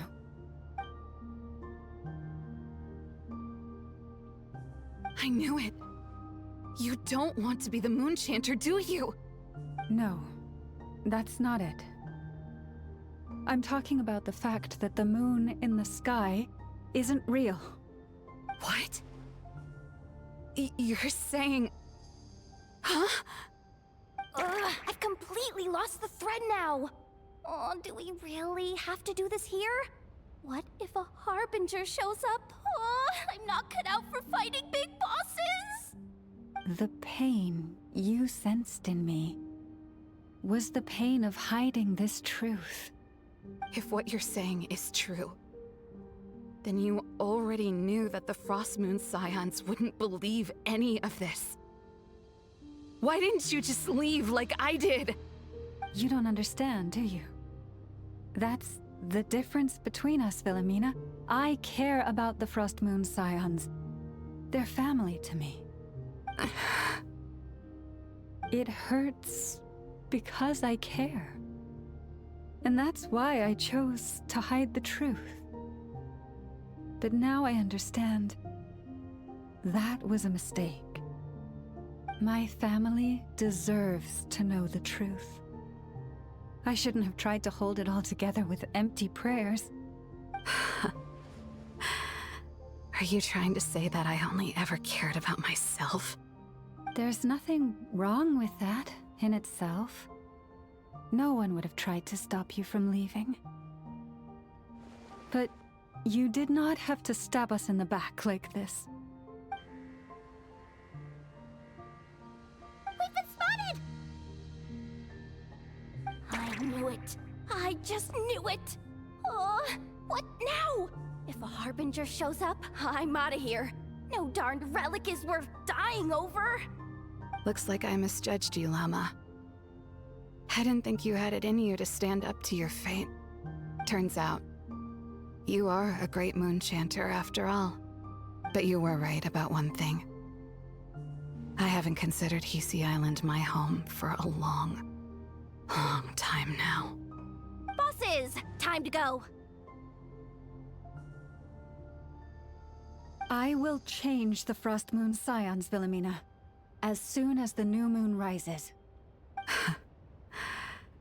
Then I guess I won't be around to see it. Say, Lauma, what happens to those who betray the Frostmoon Scions? May their antlers be shorn with silver blades, and let them be cast into the long night of unknowing.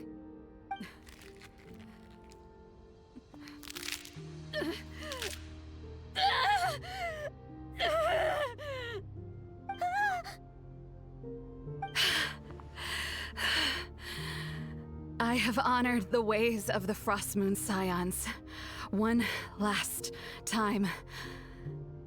Think of it as a gesture of respect, Llama. There they are! Llama? Marionette has the Moon Marrow.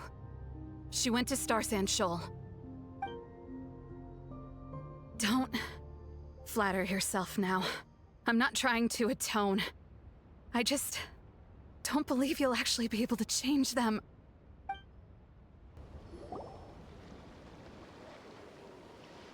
An alarm coming from the Experimental Design Bureau. Interesting. Hey, wrap things up and get yourselves ready. Looks like we might be having some guests. Yes, milady. Perfect timing. This job's been boring me to death. Time to test some hypotheses.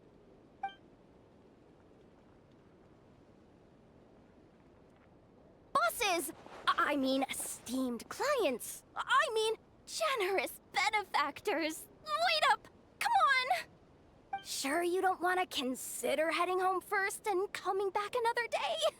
Nasha Town's that way. You are aware that this is the way to... A little ahead of schedule, aren't you? Oh no, it really is a harbinger this time. Marionette. So you are here, after all. Hand over that relic right now. It belongs to the Frostmoon Scions. You mean that thing your antlered turncoat brought us? Huh, I have never much cared for trophies given up without a fight. But watching you tear each other apart over it? Priceless. I'm not in the mood for warnings today. Ooh, how frightening. Had I a Trimble function, I'd have rattled off at least a dozen screws by now. Or perhaps I've just set my sense of humor parameter too high. Were you trying to be funny just now? You don't honestly believe you're a match for me, do you? Go on then. Let's serve our guests a little appetizer.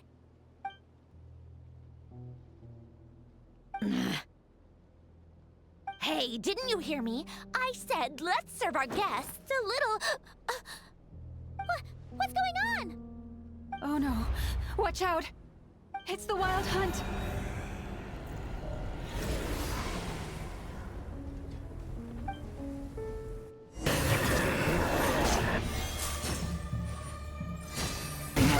These things just keep coming! Isn't there anything we can do? Use that device to seal them away! Is that... it?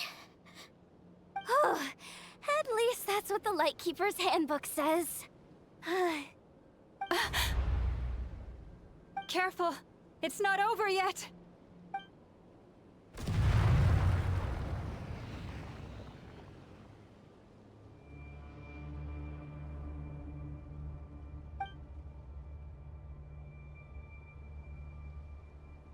Paimon!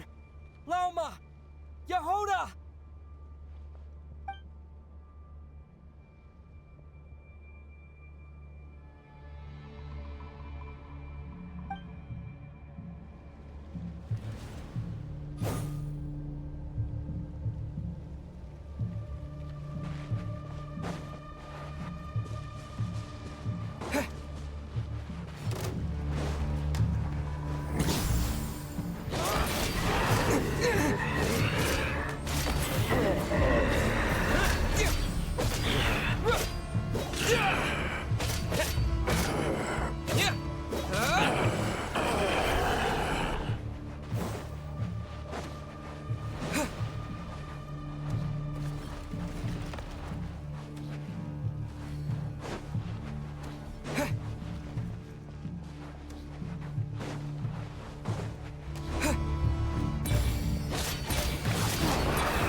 was that?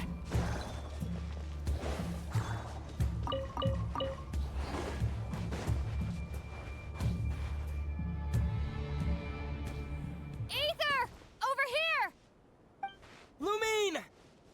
Quick, grab my hand.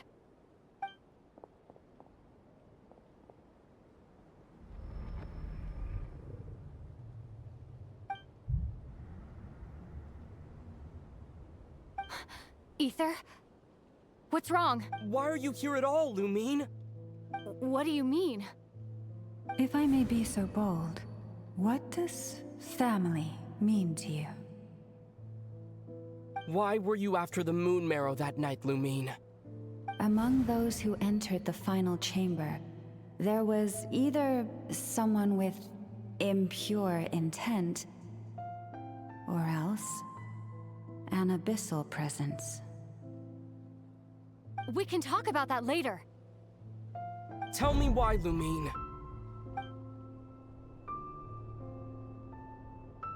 You know, this is only the second time we fought together since the day we both woke up in Teyvat. No.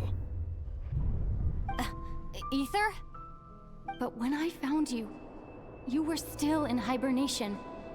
Even the key to the chamber was still secure on your person. We didn't wake up together. What are you talking about? We don't have time for this, Ether! Look at me, Ether. Don't you want to explore this world with me?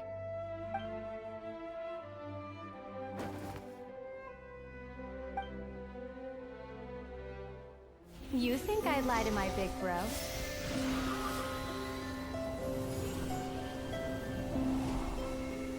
What a letdown.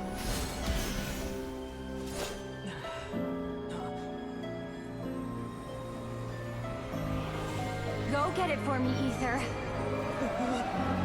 It belongs to me. I never believed it. I didn't want to believe it. That strange feeling that something was off. I wanted it to be real so badly, even if it only lasted a moment. But you're not my sister!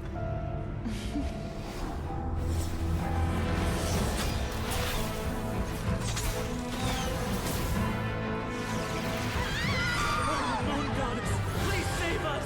Why is this happening to us?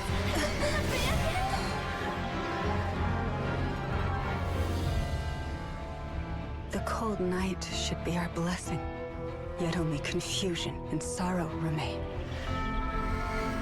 The truth may yet lie beyond the sky, but must we become lost because of it? Standing before you, as the scion of Hyperborea and the Frost Moon's emissary, I say this.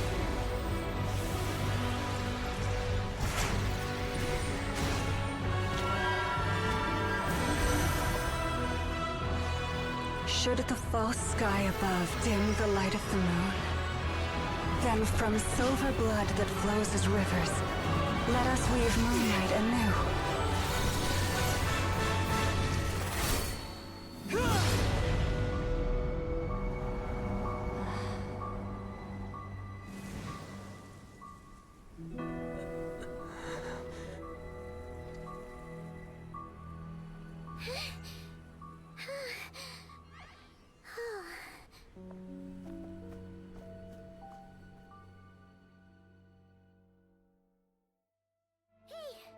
Is everyone okay?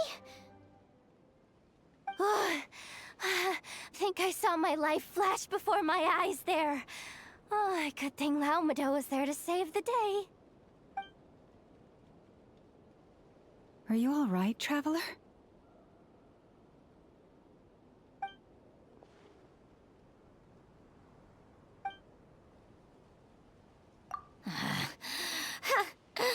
Well, that took you long enough.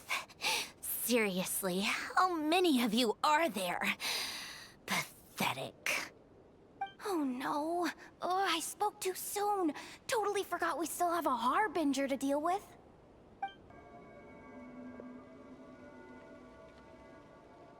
Hey, is that the moon marrow? It was hidden inside that big robot of hers all along! But that robot... That's Polonia to you, not just some robot. Take it and get lost. Huh? You're just giving it to us? Well, I wasn't the one who put out the order to find this thing in the first place. So if someone wants it, they can help themselves. Maybe even choke on it. See if I care.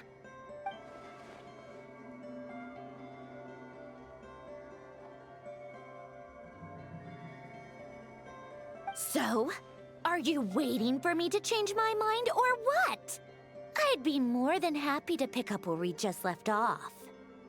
But I should warn you, I'm in a bad mood right now. Let's go.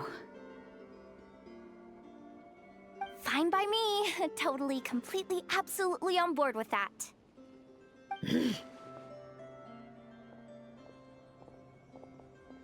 It's finally over. If that doesn't make the most thrilling commission of the year, I don't know what will. Looks like the Fatui are all gone now. Llama?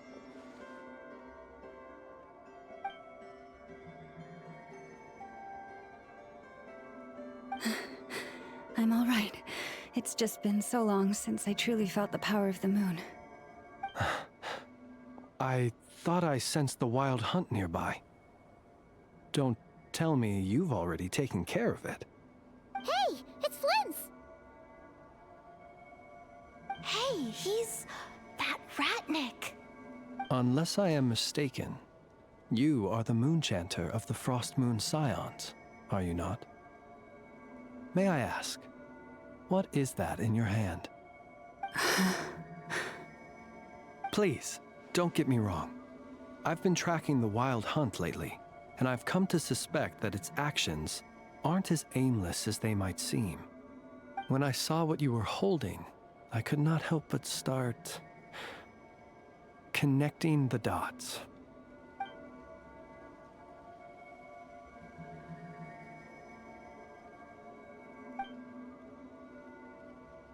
You better be extra careful, Flint. It seems like the Wild Hunt is capable of impersonating people now. Oh, is that so? Funny that. I just showed up completely out of the blue, yet you seem to have no problems trusting me. I apologize.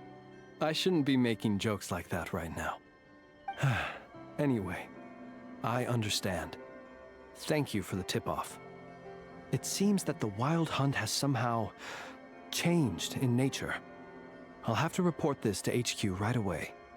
For now, let us part ways here.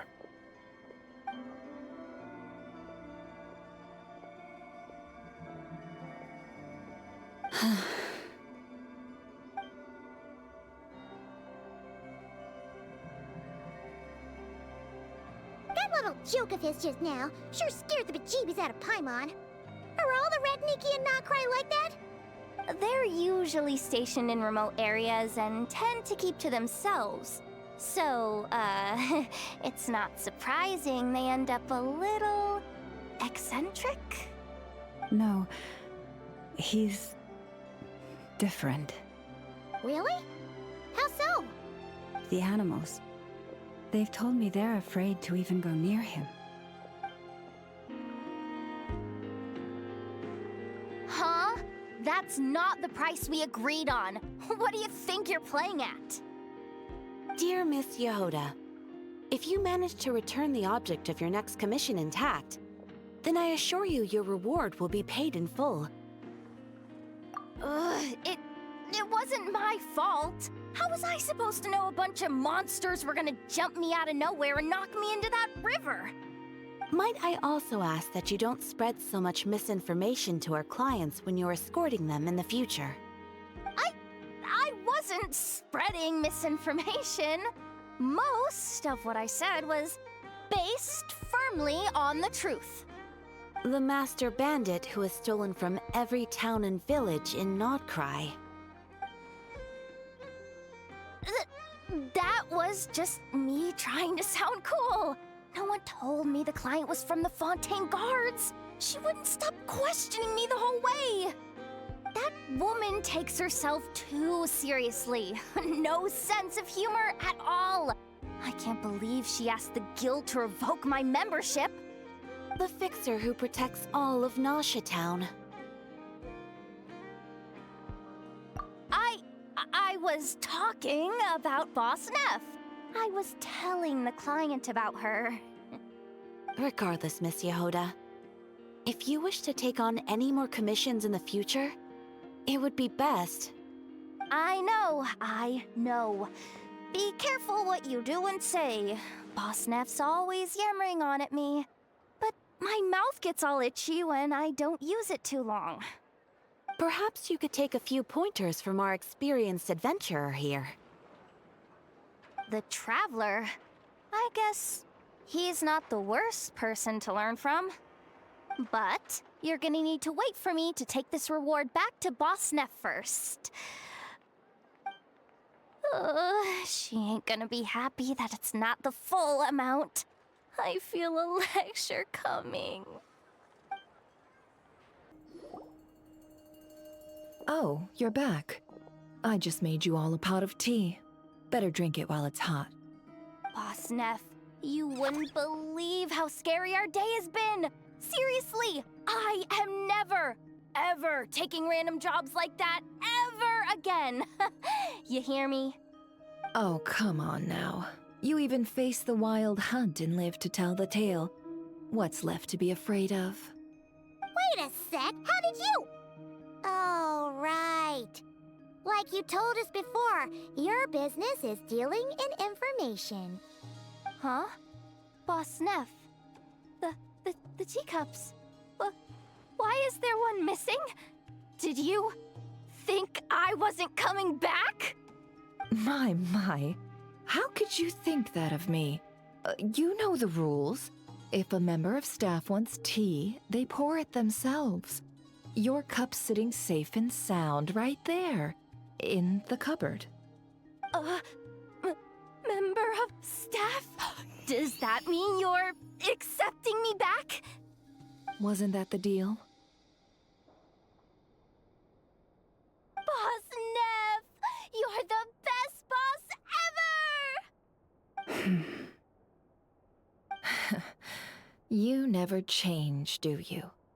Everything turned out fine, no? You found exactly what you were looking for. Yet there you are, sulking away as usual. Nefer, that medicine we discussed before, the one for congenital Kuvaki sensitivity, I need you to get it for me. And how do you expect me to find something like that for you in the middle of the night? You'll have to wait till morning, at the very least. I need it right now. All right. I'll see what I can do. But you know urgent means extra charge, right? Thank you. You know what? You do seem a little different. In a good way? Or a bad way? Who can say? I'll take it either way, so long as you don't start making a habit of asking me for ridiculous favors.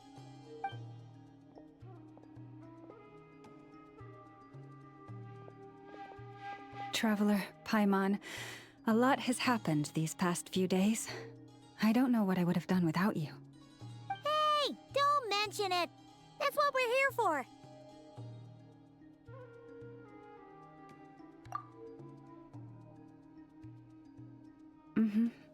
You're right. And tonight, I'm planning on telling them everything. Tonight? Isn't it a bit late already? The moon shines brightly this night. What better time for the Frost Moon Scions to usher in a new dawn for truth? Thank you for your kind words. But before I do, there's one more thing we need to deal with. Oh yeah! Now that we have the moon marrow... You'll have to forgive me. I used too much of my strength in the battle earlier. I fear I won't be able to help you uncover the truth of the past. Not right away, at least. That's fine. We're gonna be in Notcry for a while anyway, so there's no rush, right? Thank you. But there's another problem. How to keep the moon marrow safe now? Huh? Can't we just return it to your secret chamber? The seal has been broken. Even if it were restored, now that the Wild Hunt has gotten in once, there's no guarantee that it won't happen again. Oh, right. Yeah, that makes sense. Back when the Frostmoon Scion's bloodline still ran strong, in special circumstances, a moon chanter could act as a vessel, safeguarding the relic within their own body. But it is a grueling trial of will and endurance. The moon chanter who did this only lasted 2 days. As for me, I might be able to last 5, at most. Hold on. You'd be using your body as a vessel? Yes. You can think of it like dropping a red-hot ball of iron into a bucket of water. How long the water lasts depends entirely on the bucket's size. Pardon? Hey! That's not a bad idea! You've always held up pretty well against the abyss. Surely the moon mirror can't be any more dangerous than that. It's not at all that I don't trust you, but it's too risky. But we're out of options, aren't we? Might as well give it a shot.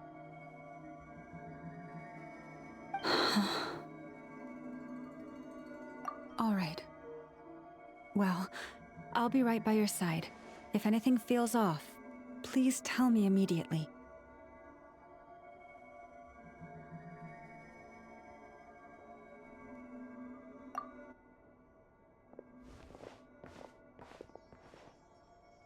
Here, hold it in your hands. Feel its power. Imagine you're a lake, a cluster of stars. Let the moon become a part of you.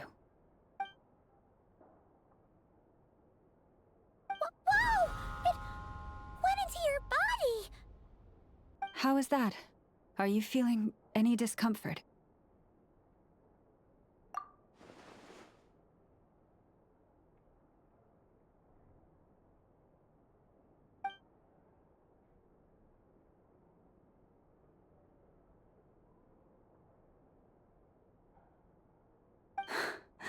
Astonishing.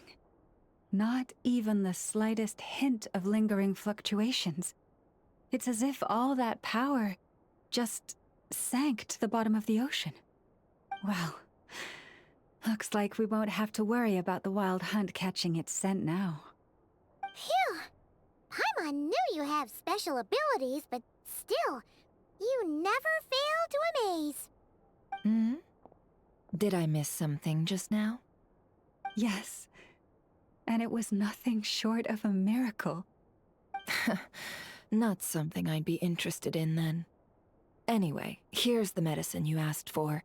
This is all I've got for today. I'll have someone send the rest over when we have it. Thank you, Nefer. I really appreciate everything you've done for me. Please stop being so nauseatingly friendly. It's creeping me out. So, what exactly did you all go through during that Wild Hunt attack? I'd prefer to hear it straight from you.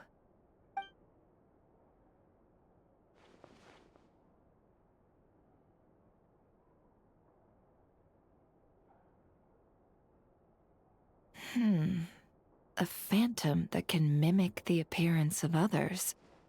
Quite different from what we've seen before. Yeah, and both times it appeared, its goal was pretty clear. It seems like it was after the moon marrow. And on both occasions, it was accompanied by the Wild Hunt, too. It appears there must be some close connection between the two.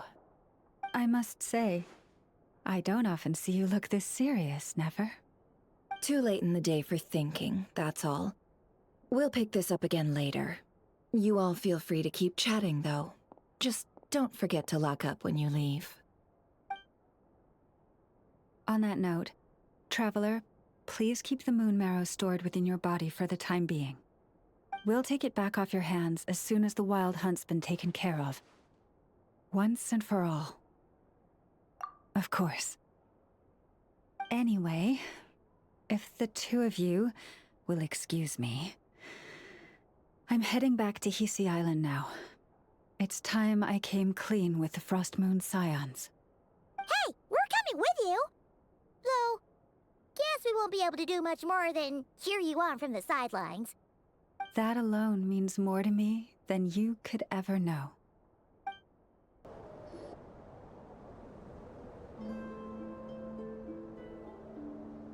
What's going on? I'm not sure. It seems like the Moon Chanter has something important to tell us. I heard the relic's already been retrieved. That's our Lady Lauma, all right.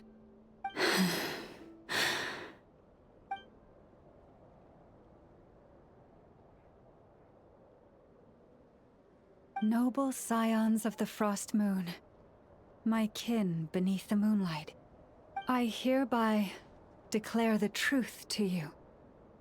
Long have our ancestors looked up to the Frost Moon, guided by her serene light. Yet now, she lies hidden beyond the limits of the sky. And so, Lauma began to reveal to the Frost Moon Scions a truth long hidden within her heart. A story of a false moon and the death of gods. Kutar was indeed born of the moon. But that does not give us the right to reap without sowing, nor clothe ourselves without the toil of weaving. As she spoke, some who listened were stunned into disbelief, while others seemed to awaken as if from a dream. From this day forth, the road shall be paved with truth, and we shall pave it ourselves.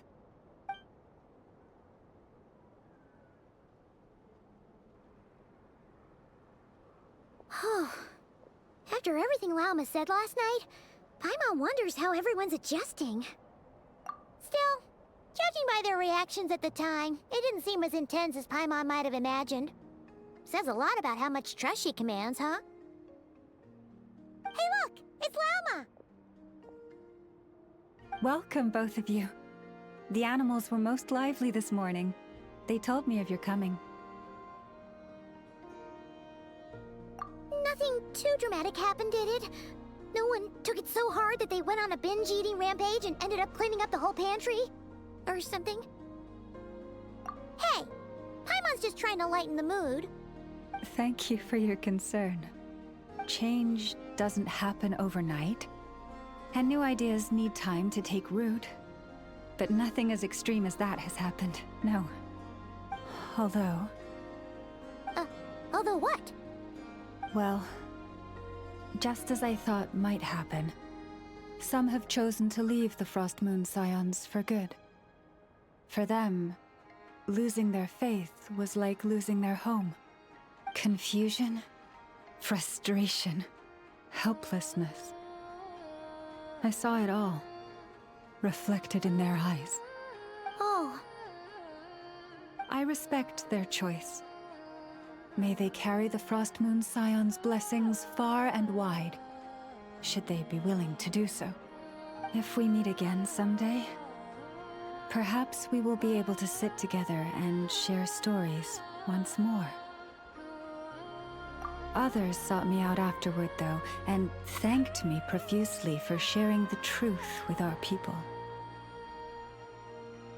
They said they used to see me as distant, even somewhat unapproachable, whereas now I seemed much closer to them.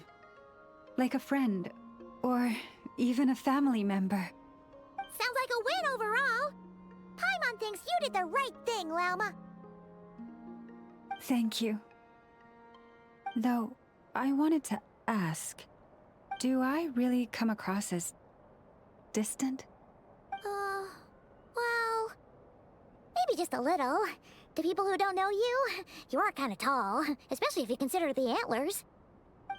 I see. That's a bit of a hard one. My antlers tend to grow under the moonlight, so I can't quite help it. It brings me comfort to hear you say that. By the way, how has your body been adjusting to the moon marrow? I'm glad to hear it. I've also suggested to Nefer that we meet within the next few days. We need to figure out how to counter this new manifestation of the Wild Hunt. But for now, let's just relax. I want to enjoy this feeling a little longer of finally living on the bright side of the moon.